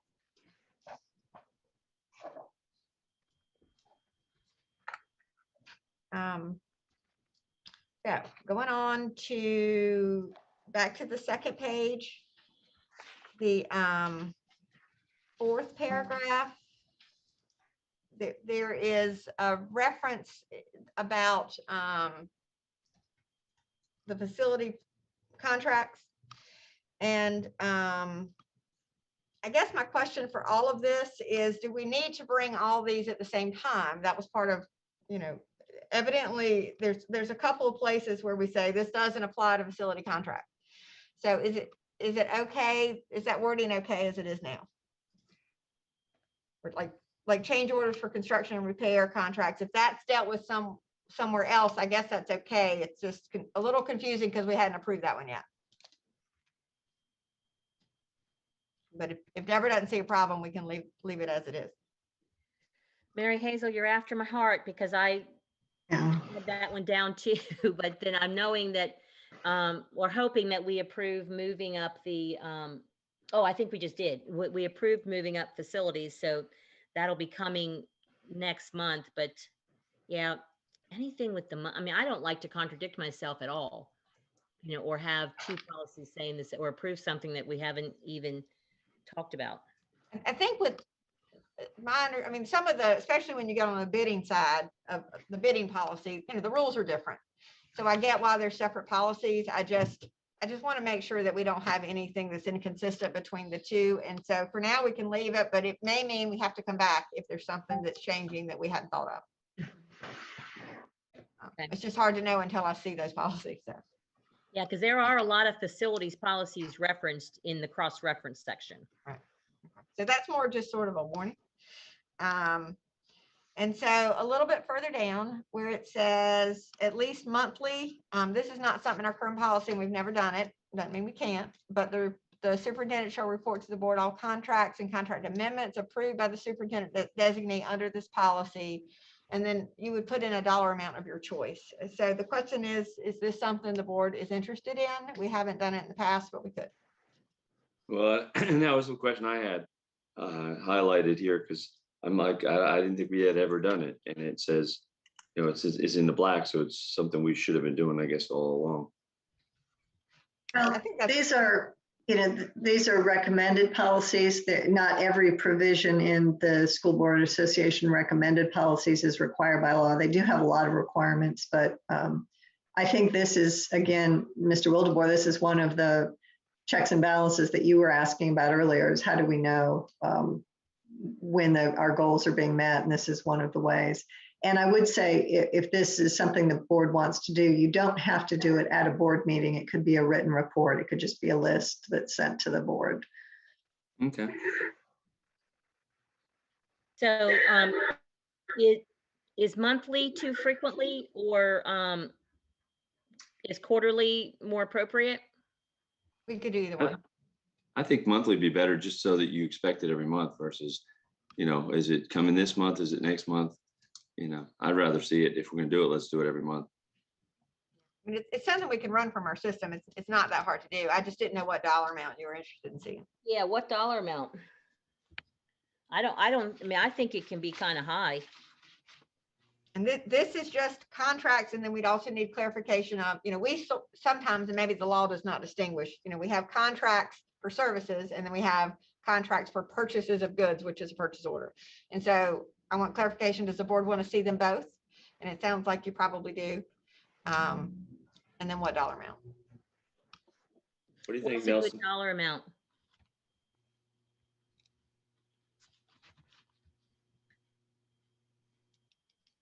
Do you have a recommendation, Mary Hazel, on what's? I don't. And it's really up to you. So like, let's say we said 100,000. Is our list going to be, 5 pages? Or Depends on the time of year. okay. But there's not going to be that many, probably above 100,000. So they're going to see 300,000 anyway. Yeah. So I definitely will. We could start with 100, and if you feel like it's too long and you want to see less, we could change it in the future. Well, Let's go ahead and go. Let's go with 100. Yeah, and then I mean, it's probably a good idea, especially for so many of us that are new to the board. Just to see what you're spending. I mean, to see where our money's going. On a regular basis. So I'm assuming, because this says contracts and contract amendments, I do need clarification though. Are we just talking about contracts and services, or do you also want to see purchase orders? I would interpret it as including any, any expenditure of money under it, whether it's purchase or of a good or a service. Okay. Got it. Good with that. We can do I that. would prefer to see this spreadsheet or something. I don't think we need to take up our meeting time with breakdown. I think it'd be better and better digested than have it sent. We can send, if you're not happy with the format the first time we send it, you can let us know and we can change it. Thank you. Good. Anything else on this very weedy policy? So does this one also have words that Deborah's going to do for us? There's a couple places that you're going to add in. Yes, I took some notes, so I will run that by Mary Hazel first and then circulate it. Okay, but we think we're good to move it forward after we see what you wrote. Okay. I think so. Okay, moving policy 6420 is amended for first reading.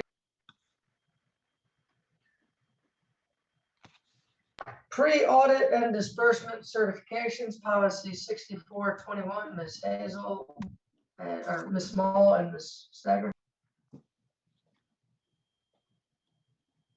Sorry, I was muted. I don't have any questions. So in the notes, McKenna has some information about electronic payments that are authorized by this. And in order to do that, you have to adopt a resolution, and there's some specific steps the board has to take. Is that something that has been approved in the past, Mary Hazel? It has been approved in the past, but if you would prefer to put it in the policy, we can, because we pay quite a bit electronically. I didn't understand that. Well, it just, I mean, I looked at the, pull up the rules. So in order to, and it's really having to do with, for the board members that aren't aware, when you get a written contract, you have to have the pre-audit certificate on it, which the finance officer signs off, says that the money exists to enter into this contract. When you have an electronic payment, you might not necessarily have that paper that gets the pre-audit certificate. And so there are some state rules about exemptions from the pre-audit certificate and the disbursement certificate for electronic payments, which says that the board has to adopt a resolution and that there's an encumbrance system in place with written policies and procedures for tracking obligations and internal controls. And so I just wasn't sure if all of that had already been done. If it's already been done and you're already complying with the North Carolina administrative rules, then no change needs to be made. We have the board, and it's been relatively recently that we updated it. About 2 years ago, we updated it when we made some changes in how we do our P cards, and we brought all that to the board because at that time the LGC changed some of the rules, and we brought that resolution to update the board. So Okay. if you want to incorporate any of that in the policy, we certainly can. I just wasn't prepared to do that today, but No, I don't think it needs to be incorporated in the policy. We just need to be sure that the homework was done. we've done that. Yes. Okay, I So- don't have any changes. So I had a question about when I was reading through McKenna's notes, the third dot, down at the very bottom, where it says, if the board would like to allow cash as a payment method, we have to include that in the policy. So, and consult don't. our board attorney for advice. I mean, do people pay cash anymore? We don't pay anything by cash. Okay. I would want to do that. Okay, so our policy doesn't say anything about cash. So that, do we need to say that we do not take cash, or is that just? Are you talking about taking cash or pay by cash? It says if the board would like to allow cash as a payment. That's a payment, a way that we make payments, like a petty cash, and we don't do that anymore. I don't think it refers to receipt of cash. Well, It does. I don't think, Cash as a I don't payment think method. I don't think- This is talking about the board spending school system, or, school system money being spent, not taking lunch money from kids or fines for library books or something like that. You know, I knew that. I was just saying that, I mean, I took this to mean that we didn't allow our vendors to pay us with cash. Well, we generally pay them, so, and we don't pay anything by cash. So Okay. show me what part you're talking about, because I'm not finding it. No, I don't see it in the policy 6421 at all. I'm looking in McKenna's notes. If you go down to the third bullet, Yeah. and it's 1, 2, 3, 4 lines from the bottom. Oh. If the board would like to allow cash as a payment. We do not want to do it. But Ms. Craybill, if you start at the beginning of that bullet, it says the boards have authority to allow cash to be used as a payment method for bills, invoices, salaries, and other claims. So allowing the school system to use cash to make payments. And that's not what the school system does, according to Mary Hazel. So I don't think you need to do anything. About it. Okay. Yep, I just have never even thought about cash because The only time we did it in the past was when we had petty cash, and with P cards, we've gotten rid of petty cash. okay. So that used to be something, maybe a cafeteria manager would have to run out and get another head of lettuce or something. And then we had a process for petty cash, but I don't believe that is, I think we closed all those accounts and we only use P card for that now. Okay. Gotcha. Okay, then, Mr. Waldebor, are you okay with 6421 being moved onto the agenda? Yes. Okay, 6421 on for first reading.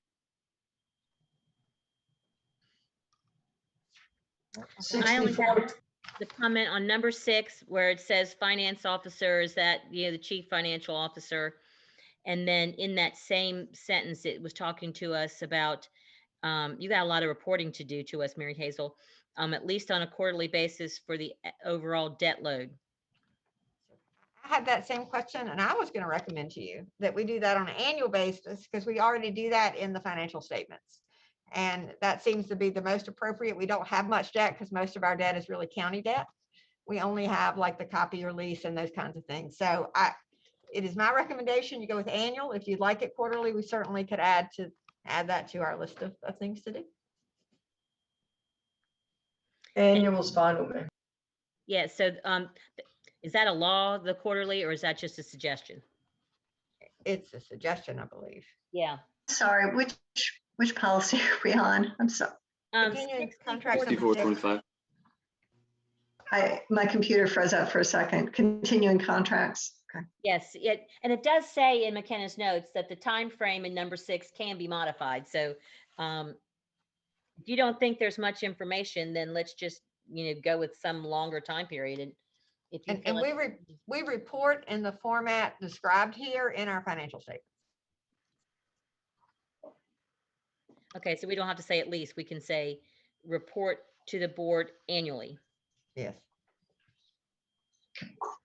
So this is the policy that I was referring to before about continuing contracts and requiring commissioner approval. And I don't know that if you need to move it here since it already is included in 6420, but it just didn't seem to make a lot of sense to not talk about it here and talk about it in the more generic policy, but I'm happy to defer to Mary Hazel on that one.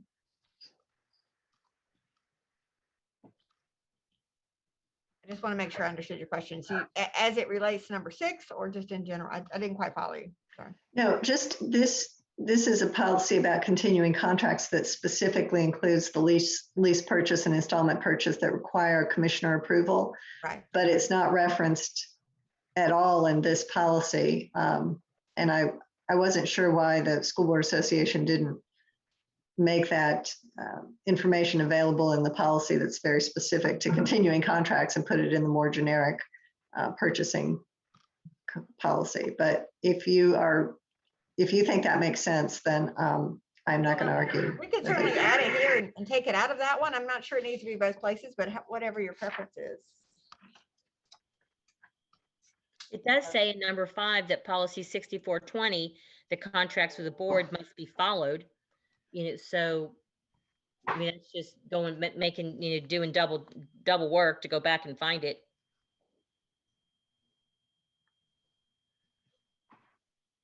I mean, the other way to go is just that some of these bullets could be incorporated in that other policy, and you wouldn't really need this one, but it's just a little confusing to go back and forth. I do agree. But I would need a minute. If you wanted to consolidate them, I would need a minute to figure out how to do that, so.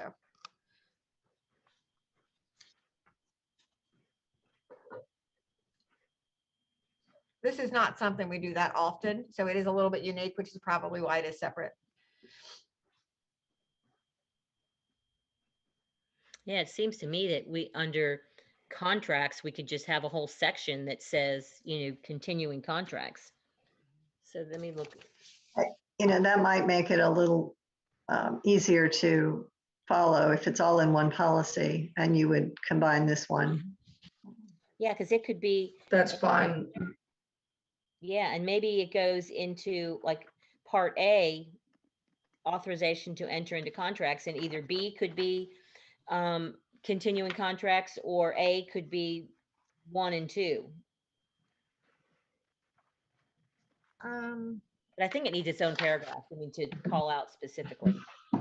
Might be a little easier because there's so much in A that applies like all the time, and some of these are really unique situations, to maybe let it be D in policy 6420, and then just if there's anything that repeats, we'll take out what's repeated. But I would need to work on that and send a draft to Deborah, if that's the board's pleasure. That's Yeah, fine I with would me. be good with combining, because sometimes having so many just becomes confusing, and then you have to go back and remember, to do them all. Are y'all okay with it being a separate section? Yeah, I am. And it may make sense for it to be C and then move that other applicable that's what I was policies and thinking. laws to D. Okay. Yeah. I will Yeah. send that to her. Okay, so we are moving on. 6425 will be combined with policy 64. So we are going to move them both along, and then contingent upon No. getting the wording. No, we are going to morph 6525 into 6425 into 6420. We're not going to move 64. Well, no, that's what I meant. We're gonna merge them, and then we're gonna call it, we're gonna take out 6425 as a policy, and 6420 will absorb it. Correct. And That's that's correct. all going through to October 1st reading. That's correct. Okay, gotcha. 6430, purchasing requirements for equipment, materials, and supplies. Ms. Hazel, or Ms. Small, sorry. Keep doing that to you, and Ms. Stagner. So one significant thing on this that I didn't think of until this morning, which is not that helpful for you, is that in May of 21, the board approved a micro purchase resolution that allowed us there's a whole process and approved by the local government commission, and we brought it to you and allowed us for our federal purchases to only have to bid at the $50,000 level instead of the $10,000 level. So it was a flexibility within federal law because we have all this federal recovery money. And so the board approved that, and at the time it said, and also included in your policy, and I said at that time, we will bring it to you when we bring this policy, and I didn't remember it until this morning. So I am going to need to incorporate the language from what the board approved in May into this. I haven't done it yet. So if you want me to bring this back next month, I can, or I can just tell you approved it in May and I can consolidate it in this one. I just haven't had a chance. So I did want to mention that to you because this is the policy where it would belong. So. Okay, let's go ahead and move this policy to the next policy committee meeting unless there's objection. Hold it for the next policy committee meeting. Okay. Right. Okay, I just want to make sure I got the words right.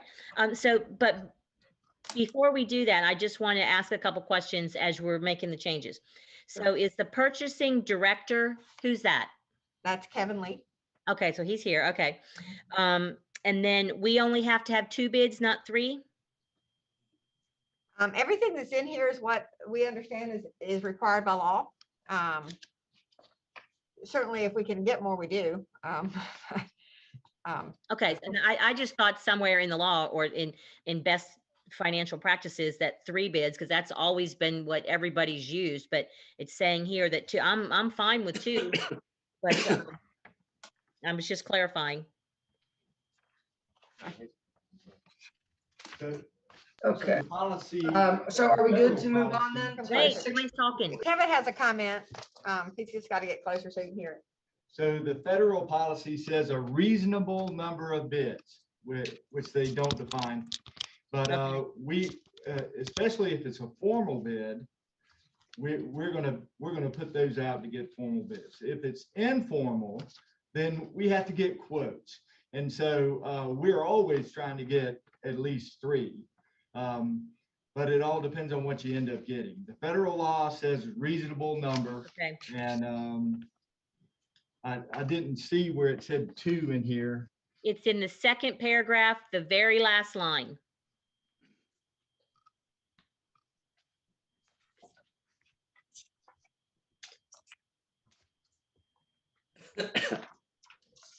At least 2, it says. Yeah, at least 2. So we're Okay, trying I our always best to get, thought it was at least 3, but that's fine. I'm good with it. well, in the state law and the federal law, neither one say 3 bids, but we've always tried to do that. Okay. That's fine. Okay, so on page 2, this is just like a wordsmithing thing. I'm sorry, Ms. Craggle, Ms. Craggle. So I would really rather just move on from this because we're not gonna be putting this policy on for first reading until November. And we're gonna have another Why not chance to make all the discuss it next changes at month. one And time? we only have 50 minutes. All right, What's I'm that? I'm just trying to have us have to make changes 2 times. But all right, if that's what you want to do, we'll move. All right, bidders list 6441.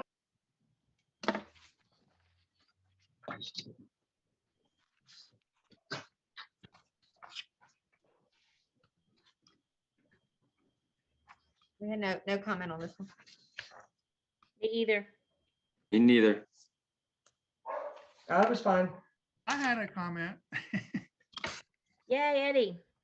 Hey, now I just wanted to, it doesn't specifically say, but I'm assuming that this is referring to equipment of purchase of goods and services, and it does not apply to construction contracts because some of the language of this is contrary to the bidding procedures for construction.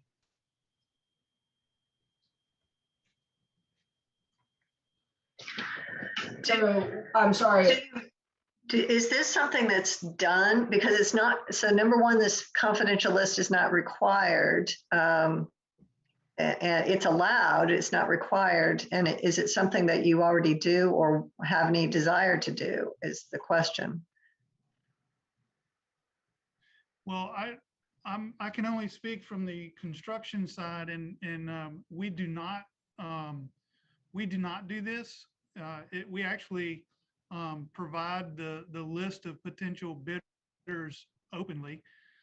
It's actually advertised from a lot of the private companies that follow, construction bids, and it's used as a way to notify subcontractors and other subs of subs and material suppliers. So making this list public in a construction contract or a construction bid is really vital to the process. So could we just simply add language accepting construction contracts, the identities of contractors who have obtained proposals for bid purposes Well, are confidential? You could, but I guess the question is there any reason why you don't have to have this policy at all? You don't have to have confidential bidders list. So is there a desire to have this confidential, bidders list, or do you just not want to do it at all and just not have this policy? We don't need it. Yeah. If it's inconsistent with how we purchase different things, it is how we purchase a lot of things. But if it's not what we're doing in construction, we could leave it off because we don't have it now. I'm good Get rid of it. with not having this policy. All right, hey, goodbye to 6444. 6441, excuse 41. me. So let's move on to 6442, vendors list. We were okay with that. Ms. Stagner? The only thing I had a question about on this one is if the superintendent or designee develops a list of potential vendors and someone or some company is not included and they, want to be included, is there any process for them to appeal their exclusion from that list? I don't think we Is this exclude something them. We just include them at their request or, based on our experience in the past. So it's not an exclusive list unless I'm reading it wrong. It's just, Yeah. We might send it out to the folks who are normally on the list, but others, it's public, can certainly bid as well. Right. Well, and I understand that. I just was wondering if there was a decision not to include someone because of prior poor performance, et cetera. Yes. Would they have any recourse? I wouldn't want someone to claim they had been denied the right to participate or compete because they were excluded and not have any way to appeal that. You want to speak to that? I'm going to let Kevin speak to that. Sure. That has been extremely rare that someone has not been allowed to bid. So, but we have had vendors fail to perform. So they were the low bid. Our leadership team met with them and discussed their bid, made sure the expectations were clear, and they still failed to meet the bid. So the next time we bid for that service, that's well documented, and the department knows if this vendor bids again, then that discussion is going to come up. But we have typically not come out and said you can't bid at all. Right, and so maybe I'm not being clear enough. This policy isn't about who gets to bid. This policy is about who gets to be on a list that is sent out to have particular information made available to them. So if you let anyone who wants be put on the list is put on the list, I don't think that's a problem. And you don't have to accept their bid if in the past they've performed poorly. And that's one of the criteria, but it's really two different things. This is about, this is providing opportunities to people to do business, and we're going to give you information. We're going to put you on the mailing list. Is there ever anyone excluded from that list and not given that, heads up? No, people aren't excluded from that list. And to become a vendor, we have to make sure we get their W-9 and their contact information and what services they provide. And we're vetting them against the, the state has a debarment list, and so does the feds. And there were some other rules that the state had about our Iran list and things like that. So we have never had a vendor who wanted to be a vendor that we didn't include them. Yeah. So this policy says the superintendent or designee has the discretion to determine which vendors are included on the list and may establish standards for being placed on the list or for remaining on the list. And it just seems to me that opens up a question if you're just keeping a list that everyone can be part of. And I may be making more of a deal out of this than needs to be, but it says the superintendent is going to create this list and establish standards. And I just wondered, how are you doing that in practice? And is there a way to appeal that? And I had the question along those same lines, because it says the superintendent has the discretion to determine. And so what discretionary factors is he putting in?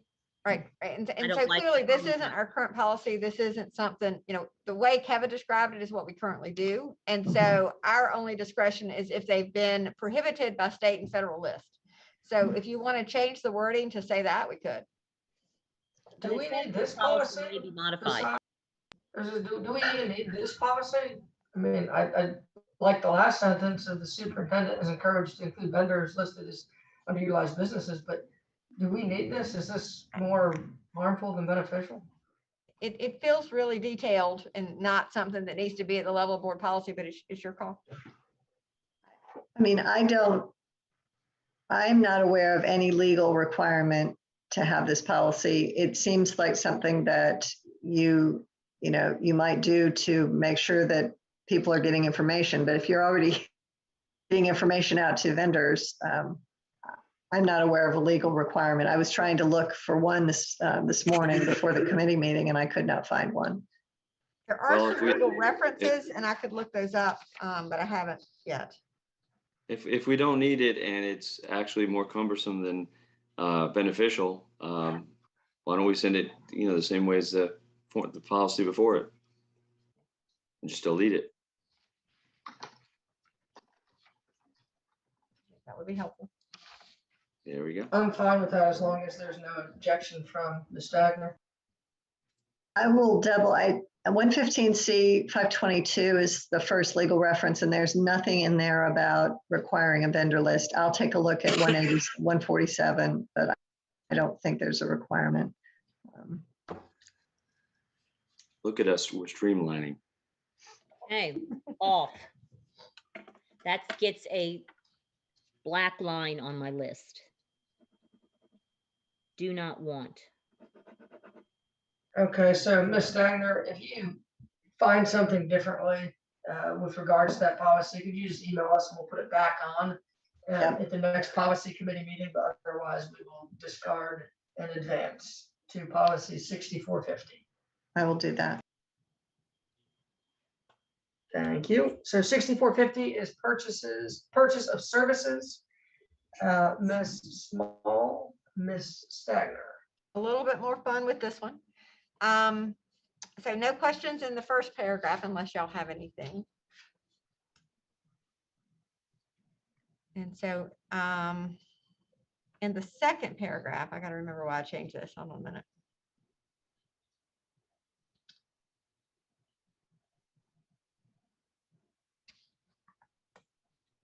Sorry, I just can't get my head around it. Give me 1 second. So in the second sentence, which is about 5 lines down of the second paragraph, it says service contracts will be supported by a purchase order to encumber funds, and I want to slightly change the wording in that because of our new system, because in our new system, we can do purchase orders, or we can also encumber contracts, which is a different, it's a different thing, but it does all the same math of encumberancing, that, and it manages the budget the same way. It just doesn't send a PO, because if you already have a contract with a vendor and everybody signed and everybody has the original documents, we can then encumber it as a contract in our system. So I would prefer that language read, service contracts will be supported by a purchase order or encumbered contract. And that gets us to the same place. It's just slightly different language with our new system. Any questions on that?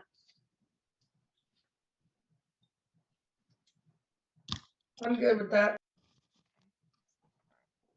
Camera keeps moving. And then I didn't think the last sentence was necessary in that paragraph, and I'm trying to think why.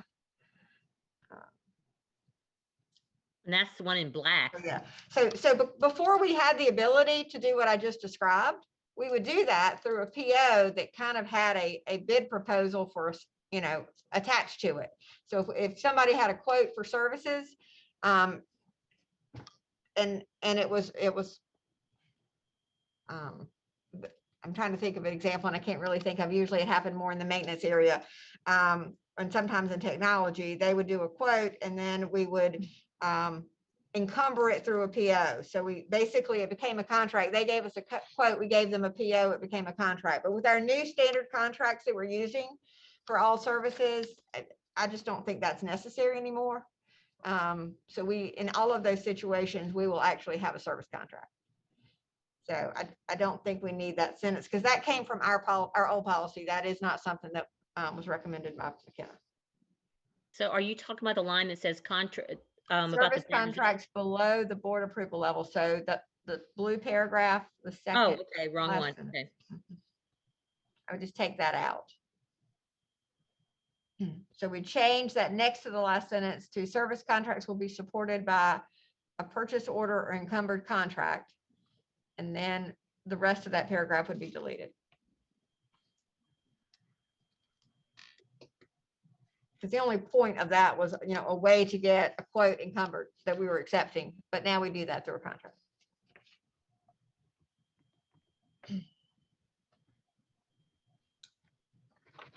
then the other question that I had, which is going to be, it's not really a question. I just wanted to point out to you that we have a lot of, we basically have all the federal purchasing policies in our procedures manual, and they're referenced there in that next to the last paragraph with uniform guidance. And we do have all that in place. It's pages and pages of requirements, but it's not the policy. I don't think it needs to be, but I just wanted you to know that we have all that in our procedures.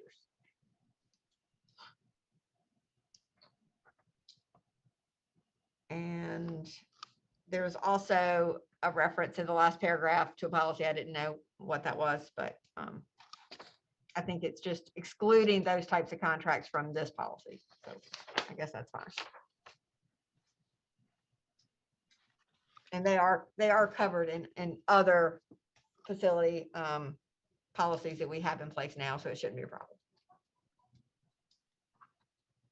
Okay, I just have one question for clarification. It is the 1, 2, 3, third blue entry where it says no contracts may be entered into with current employees or service providers who should be classified as employees rather than independent contractors.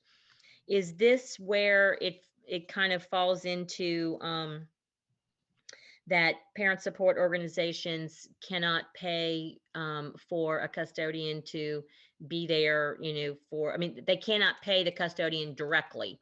They have to pay through facilities use, or they can't pay the cafeteria manager directly. They have to pay through facilities use. Is that where this would be covered? That's not what this is about, but that is also true. We are required that all payroll be paid, all of our employees that work for us, whatever they're doing, if we're paying them, it has to be through payroll. So that's what you're talking about. Yeah. This is saying that when we make that decision, whether somebody's going to be a vendor under a service or going to be an employee, there are certain federal guidelines that we have to decide based on the work. Are we supervising the work? And Deborah could go into it and probably talk for an hour about it, but there's a lot of rules that decide when something's appropriately a contract versus an employee. And we're saying to you, we're going to follow that law. That's what this paragraph is. This was talking about co-employees. Also, yeah, I think this also says, though, that no contracts may be entered into with current employees. So the district cannot enter into a service contract with a current employee, and in addition to their normal duties as an employee of the district. And then you can't bypass the employment requirement by having a contract with someone who should be an employee by just calling them an independent contractor to avoid those human resources requirements. Gotcha. I skipped that first part, which is really important. Thank you, Deborah. Yeah. But all of that is true, and that is all in our current procedure. Okay.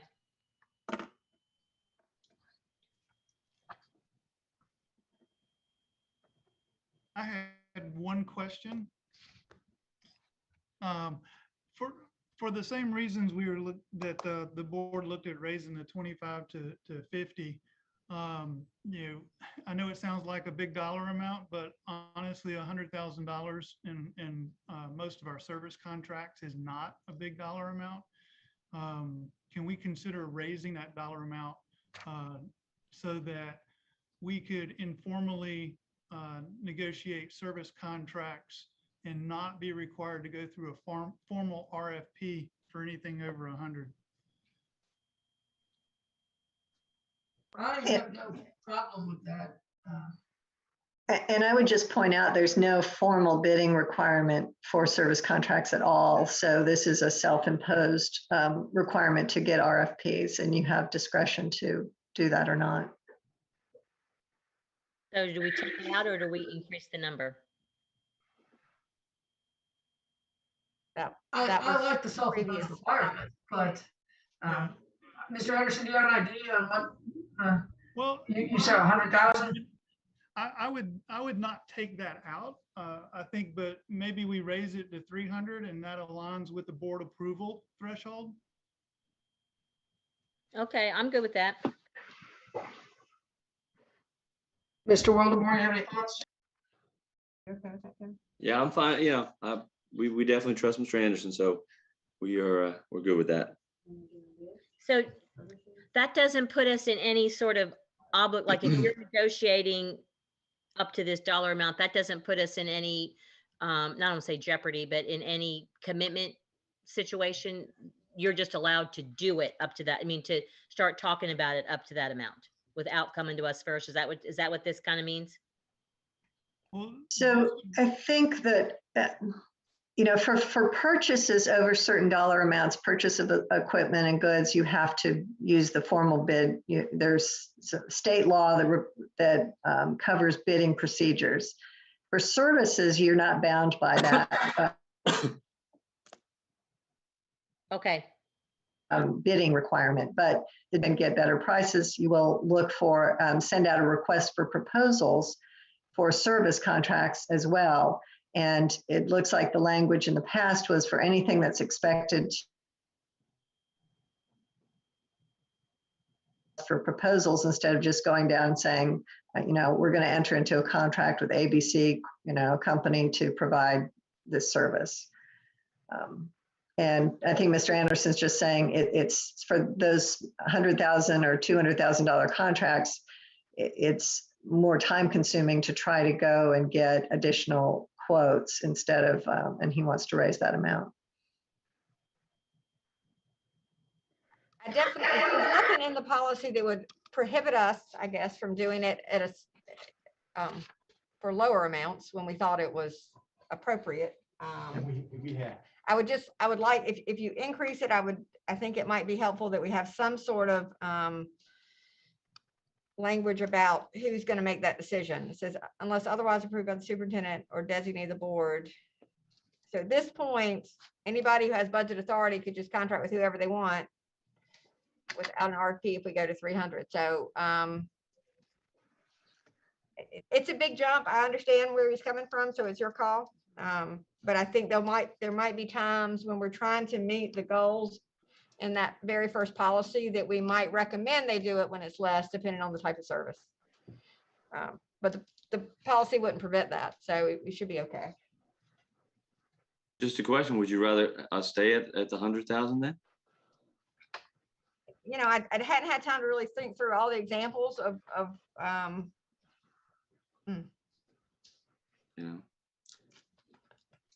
You're our chief financial officer, so if I you think know, it's better to but stay. I wasn't prepared. I hadn't thought about this one. I just read over, that's what we do, and I was okay with it. So,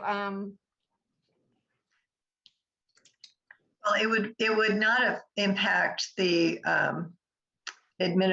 budget administrators, because they're already limited to $100,000 in purchasing authority or contracting authority.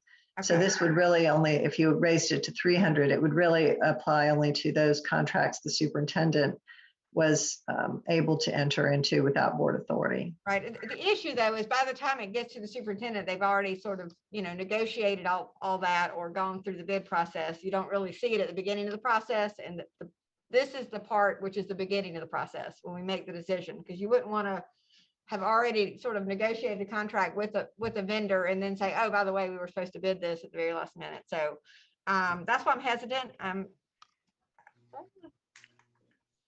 Would you rather us put this, hold this for next month?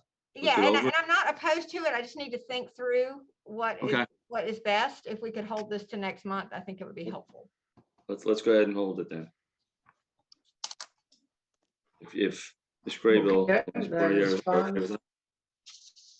And I just, recommended 300. I mean, Mary Hazel, if you're more comfortable with 200, I mean, I Okay, just well, used that number because it was one that was already established for board approval.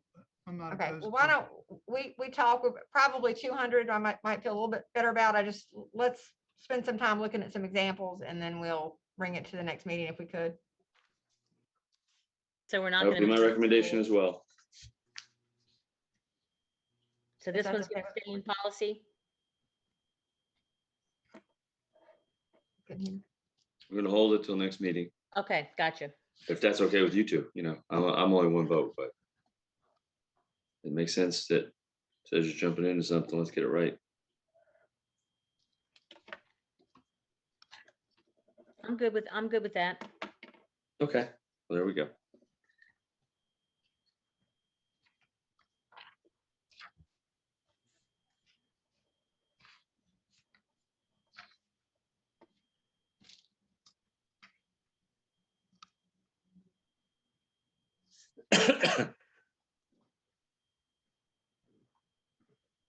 Mr. Boyer,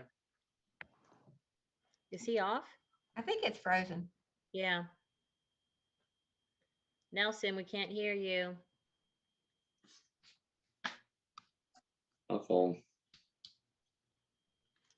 you want me to call him? I got him. I got her pulled up already.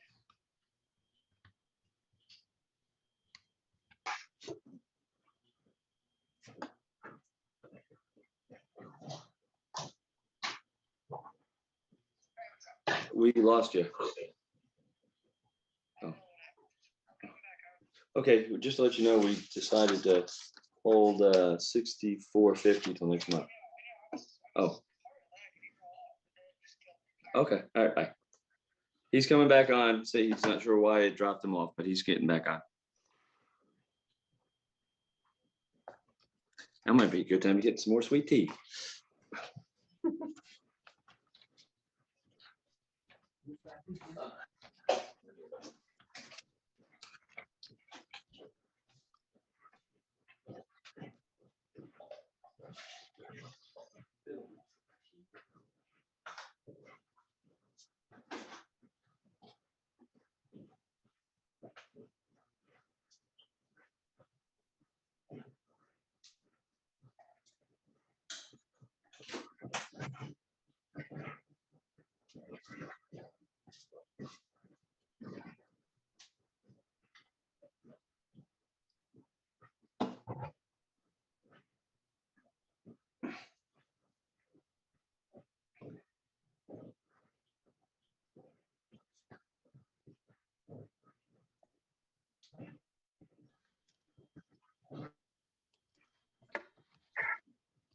Hey, Deborah, while we're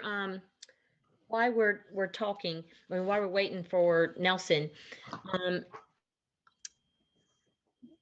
what do we need to do to meet the legislator's requirement that we have to have a policy that says we will vote on masks each month? McKenna sent us 4 copies of things to choose from. So you can adopt a policy, but you do not have to adopt a formal policy through the policymaking process in order to comply with the statute. My advice is that you do have to vote every month. The board has to vote every month, but you don't have to adopt a formal policy and vote to revise or amend that policy every month. If the administration has presented a plan that addresses face coverings, the board can vote on that plan every month and whether to change or eliminate, the requirement every month. So the word, it really is that the word policy in the statute is somewhat misleading, I think. They don't mean it when they say policy, they sort of mean what your procedures are going to be. They're not using a very specific language the way that we think about policies in the school board world. So the School Board Association sent out 2 two sample policies. I don't think you have to adopt either one of those. I think it's sufficient if every month the administration brings you a proposal for face masks and whether to continue with it or to revise it, then you vote on it and make that decision on a monthly basis. Okay. So that's basically just a standing agenda item. Yes, Until we get through this. yes, And would that be and that's only a once a month. We don't have to do it at a regular and an interim. correct. Just once a month.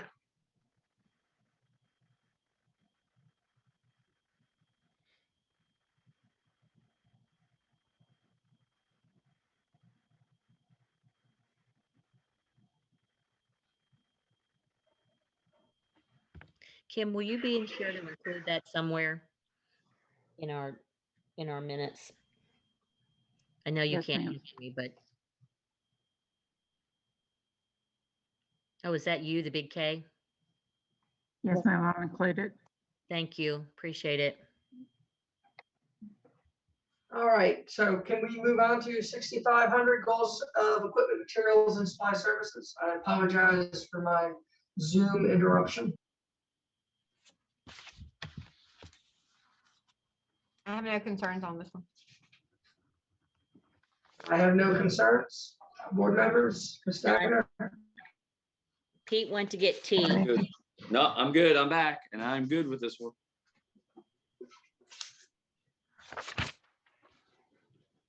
All right, so 6,500 on for first reading.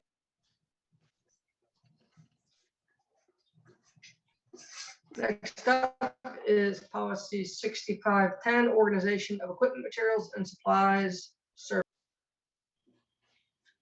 I'm not sure who would take us through this one. If I it can would be certainly go Dr. through it, but I didn't have any concerns with it. The only question I had was when in letter C, where it says the issuance of equipment, materials, and supplies. Do we need to have some sort of verbiage in there about what happens if an item is damaged or lost, and do they have to pay for it? I know we have a procedure for that, that Dawn, when they issue an item and they sign for that, but I don't, I guess we could add that language to the policy. But I don't, it might be in the vandalism thing Kevin is saying. I have to go to the vandalism I looked policy. at to the see. vandalism, and in vandalism, it says that that's just talking, I mean, that willful destruction of school property. But I mean, this, Yeah. I mean, to me, if you drop your computer and you break it, or you color on it with, a Sharpie marker and you can't get it off, that, or a key falls off. I don't think that's vandalism. No. Dawn, can you speak to what our requirements are when we issue a computer? Yes. So when it's accidental damage, such as, we all drop things, we don't Right. necessarily throw it, but we all accidentally drop things. Accidental damage, key falling off, we don't charge students for that. We actually pay insurance for that, or we will be doing that as we move to one-to-one. What we do charge students for truly is vandalism, literally writing on it with a Sharpie, throwing it across the room, stepping on it. Those things, those are the things we actually charge both staff and students for. So do we want to just even have a line that, accidental damage, you want to say is allowed, but, the accidental damage will not incur fees, or just leave it blank? So you have currently a policy under your old manual, 4220 property and resource management, that says, about when a user is assigned an item, they shall accept personal responsibility and must accept the risk of loss or damage. If loss occurs due to carelessness, negligent, or misuse, the user may be assessed fees. Parents or legal guardians of students may be charged for damage. There's a provision under your code of conduct about intentional damage to school property. So I don't know if this 4220 is going to show up somewhere else, or whether that language needs to be merged. I think we should merge something in there just so that we've got ourselves covered when, when something happens. I can check with McKenna and see where that 4220 is going to show up, if it's going to show up, and if not, we could take that language and add it to this one. Okay, so is that worth holding then? We also have on the fee schedule that you'll be approving in October, but same as last year, damage to school property, other fees may be charged to recover costs for lost or damaged school property, which includes but is not limited to technology, instruments, or books assigned to students and staff. So that is similar language that if you want to add it, you may want to put here. Actually, so I'm looking at, let's look at 6520 because that does reference this policy. It does reference policy 4220, so it does look like this is supposed to be it, but she hasn't included that language. See if the next one does. I don't see 4220 in the next policy. No, if you look on the chart, the correlation table. Yeah, I did see that, right.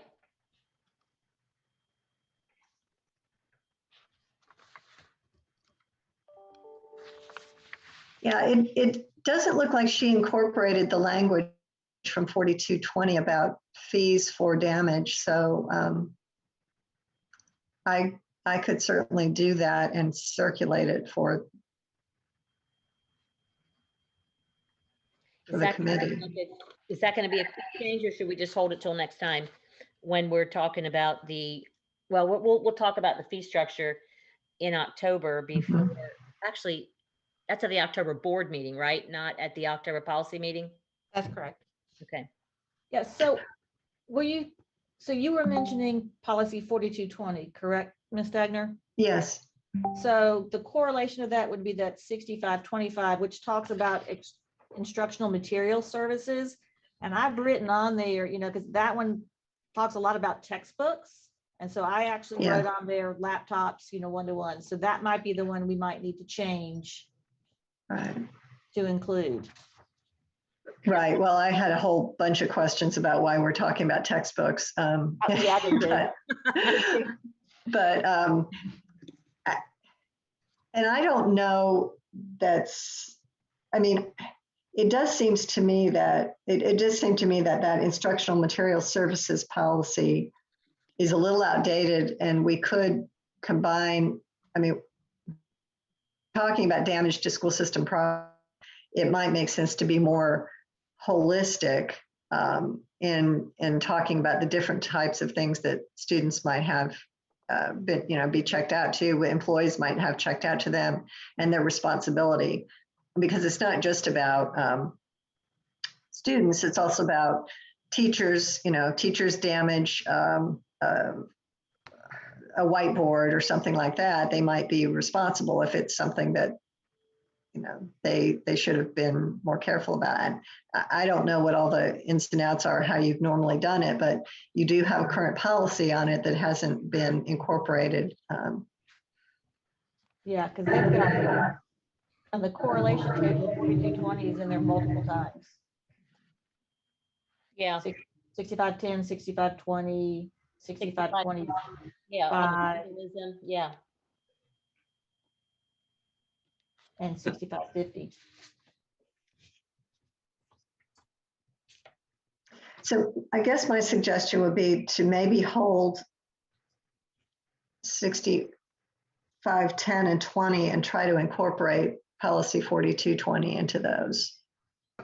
One thought I had originally and then decided not to share, but now because of this discussion, I think we might need to.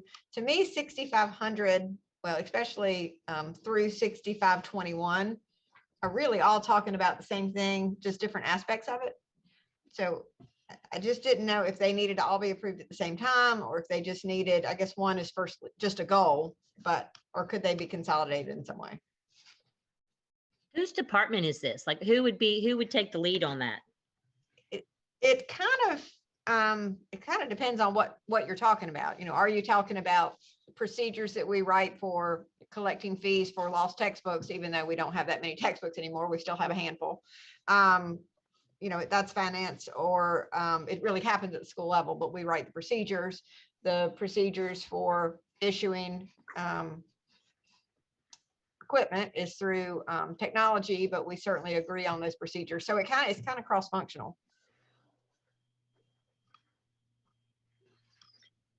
I do think there's a lot of repetition in these that you know, we might be able to streamline and achieve the goals of the board a little more easily and less cumbersome method.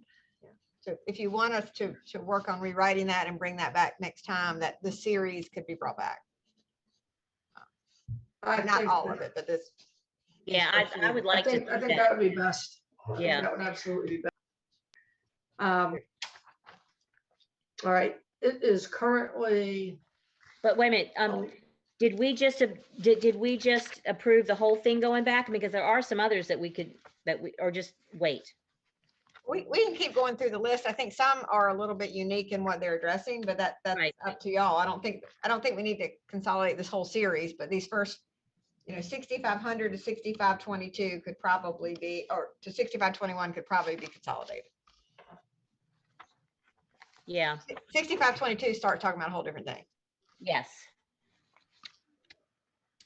so I don't really know that we have time to get through 6522 Right. before 12 o'clock. And I actually have class at 12:30. And I do want to make an announcement before we close, as we talked about at the opening. We are going to be switching around our NCSBA scheduling, and we will be moving into the 9000 series with Mr. Eddie Anderson on our policy committee meeting for October, rather than continuing on with personnel. And we will circle back with personnel when our new HR director is established. Are there any questions about any of that? No, that makes sense. All right, I will go ahead and entertain a motion at this time to move policies 2330 and 5070 to the board for amendment. 2330 and 2335 and 5070. Thank you, Ms. Crable. Is there a second? Second. Okay. And here, before you keep going, Nelson, I just wanted to bring us back to the three that I want to suggest three different motions that when we're putting these together. One is obvious, return to policy committee. And so we'll have those. One is move forward to first reading as presented, no changes at all.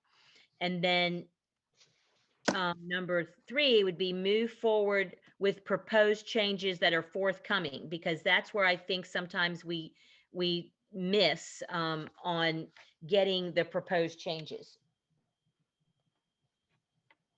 So we do not need to move to return anything to the policy committee. We're just not taking action on it. We don't have to vote to take no action. But please make the motion. Here's what my thoughts were on that, Nelson.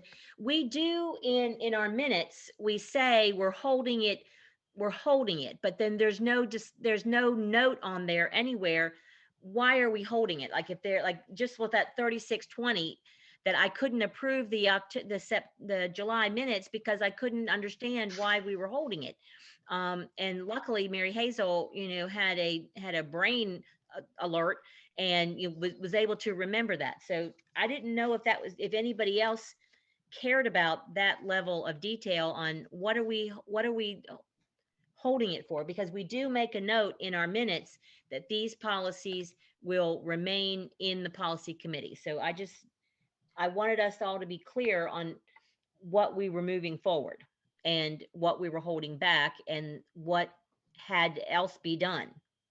So, and I think there's actually a distinction between moving something forward as presented and moving something forward with pending changes. Yes. And then holding something for further discussion in the policy committee at the next meeting.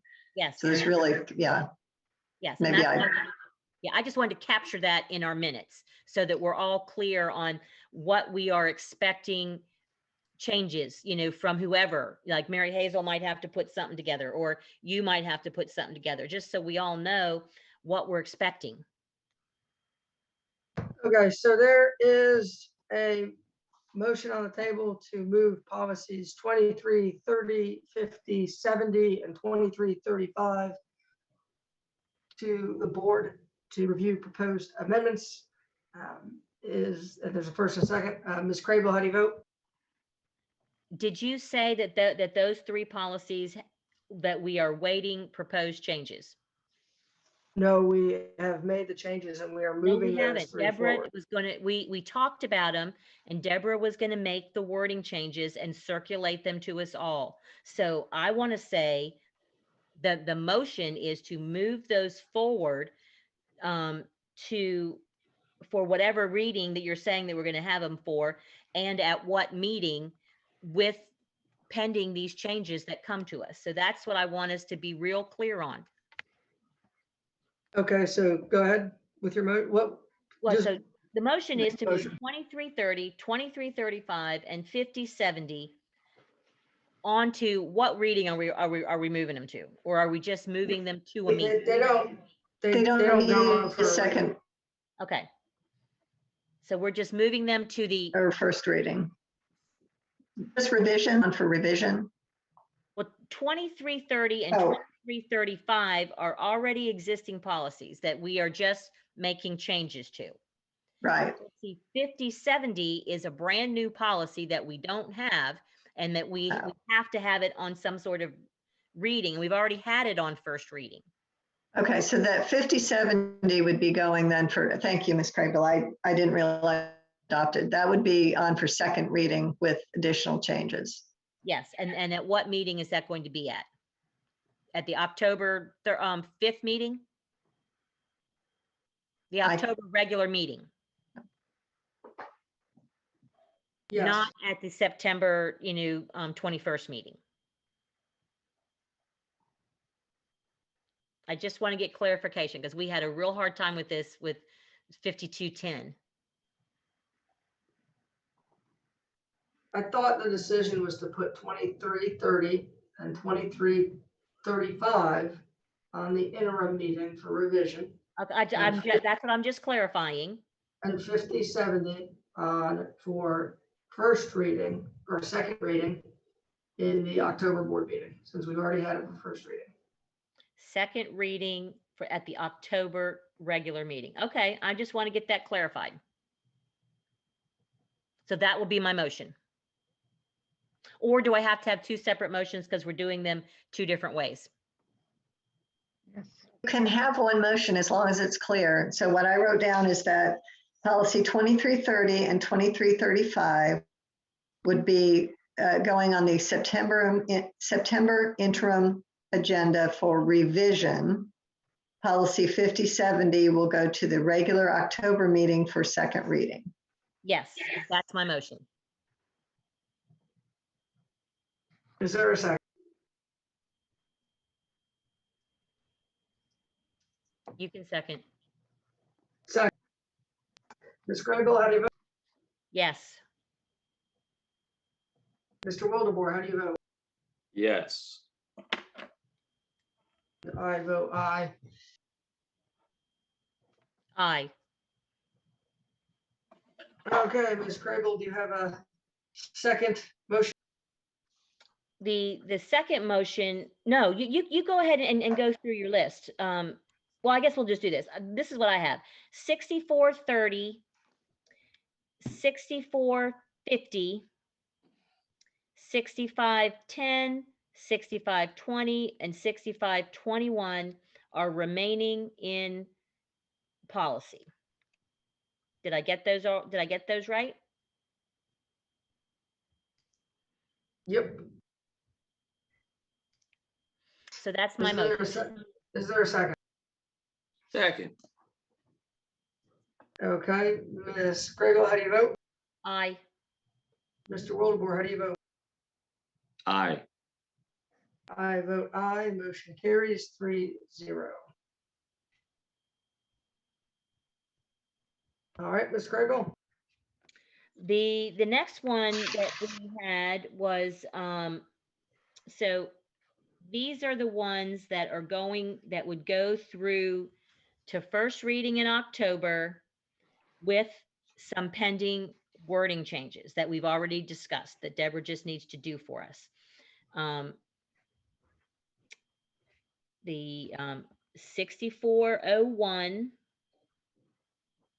6410, 6420, and with 6420, 6425 is going to be incorporated into that.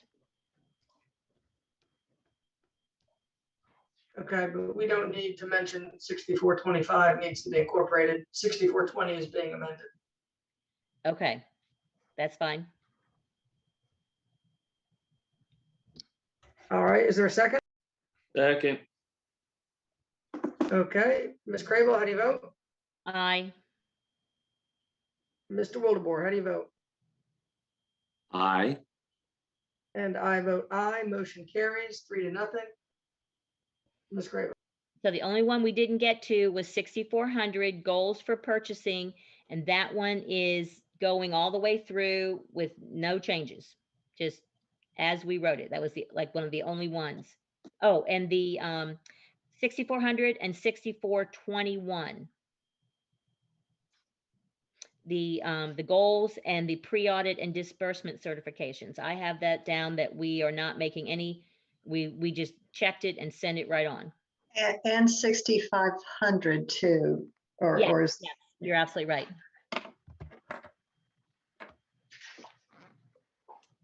Okay, is there a second? Second. Okay, there's a first and a second. Any further discussion? Ms. Crable, how do you vote? Aye. Mr. Wildebohr, how do you vote? Aye. And I also vote aye. So there's one last All thing. right. There's one last thing we agreed to. The policy, the old policy 6084, section 2, we needed to bring to the October, that was the ethics policy that we need to bring to the October meeting to raise the dollar amounts. I wrote October meeting, but is that something we can bring to the September interim meeting? Sure. Well, I'm Make a asking motion. Deborah, you, for, you could do it as a revision when you take the other two for revisions. the 2330 and 2335. Okay, so should I make a separate motion or should I just? Go ahead, since you've already, yeah. Okay, all right, so then old policy 6084 to the interim meeting. And I have no problem changing my motion to include that one if that's easier. No, that's good. Is there a second? I will say. Mr. Wildebohr, how do you vote? Aye. Ms. Crable, how do you vote? Aye. And I vote aye. All right, moving on to our last item on the agenda, everybody's favorite item, the item to adjourn. Before we adjourn, I just wanted to thank Sherry Ashley from Gregory for participating with us, today, representing NC Papa. Thank you for being Ms. here. Ashley. Thank you. Thank you for having me. Good to have you here. I'll make a motion to adjourn. There's a motion, is there a second? Second. Okay, any further discussion? Hearing none, we are adjourned. A wonderful week to all of you. Have a good day. You too, sir. Bye. Thank you.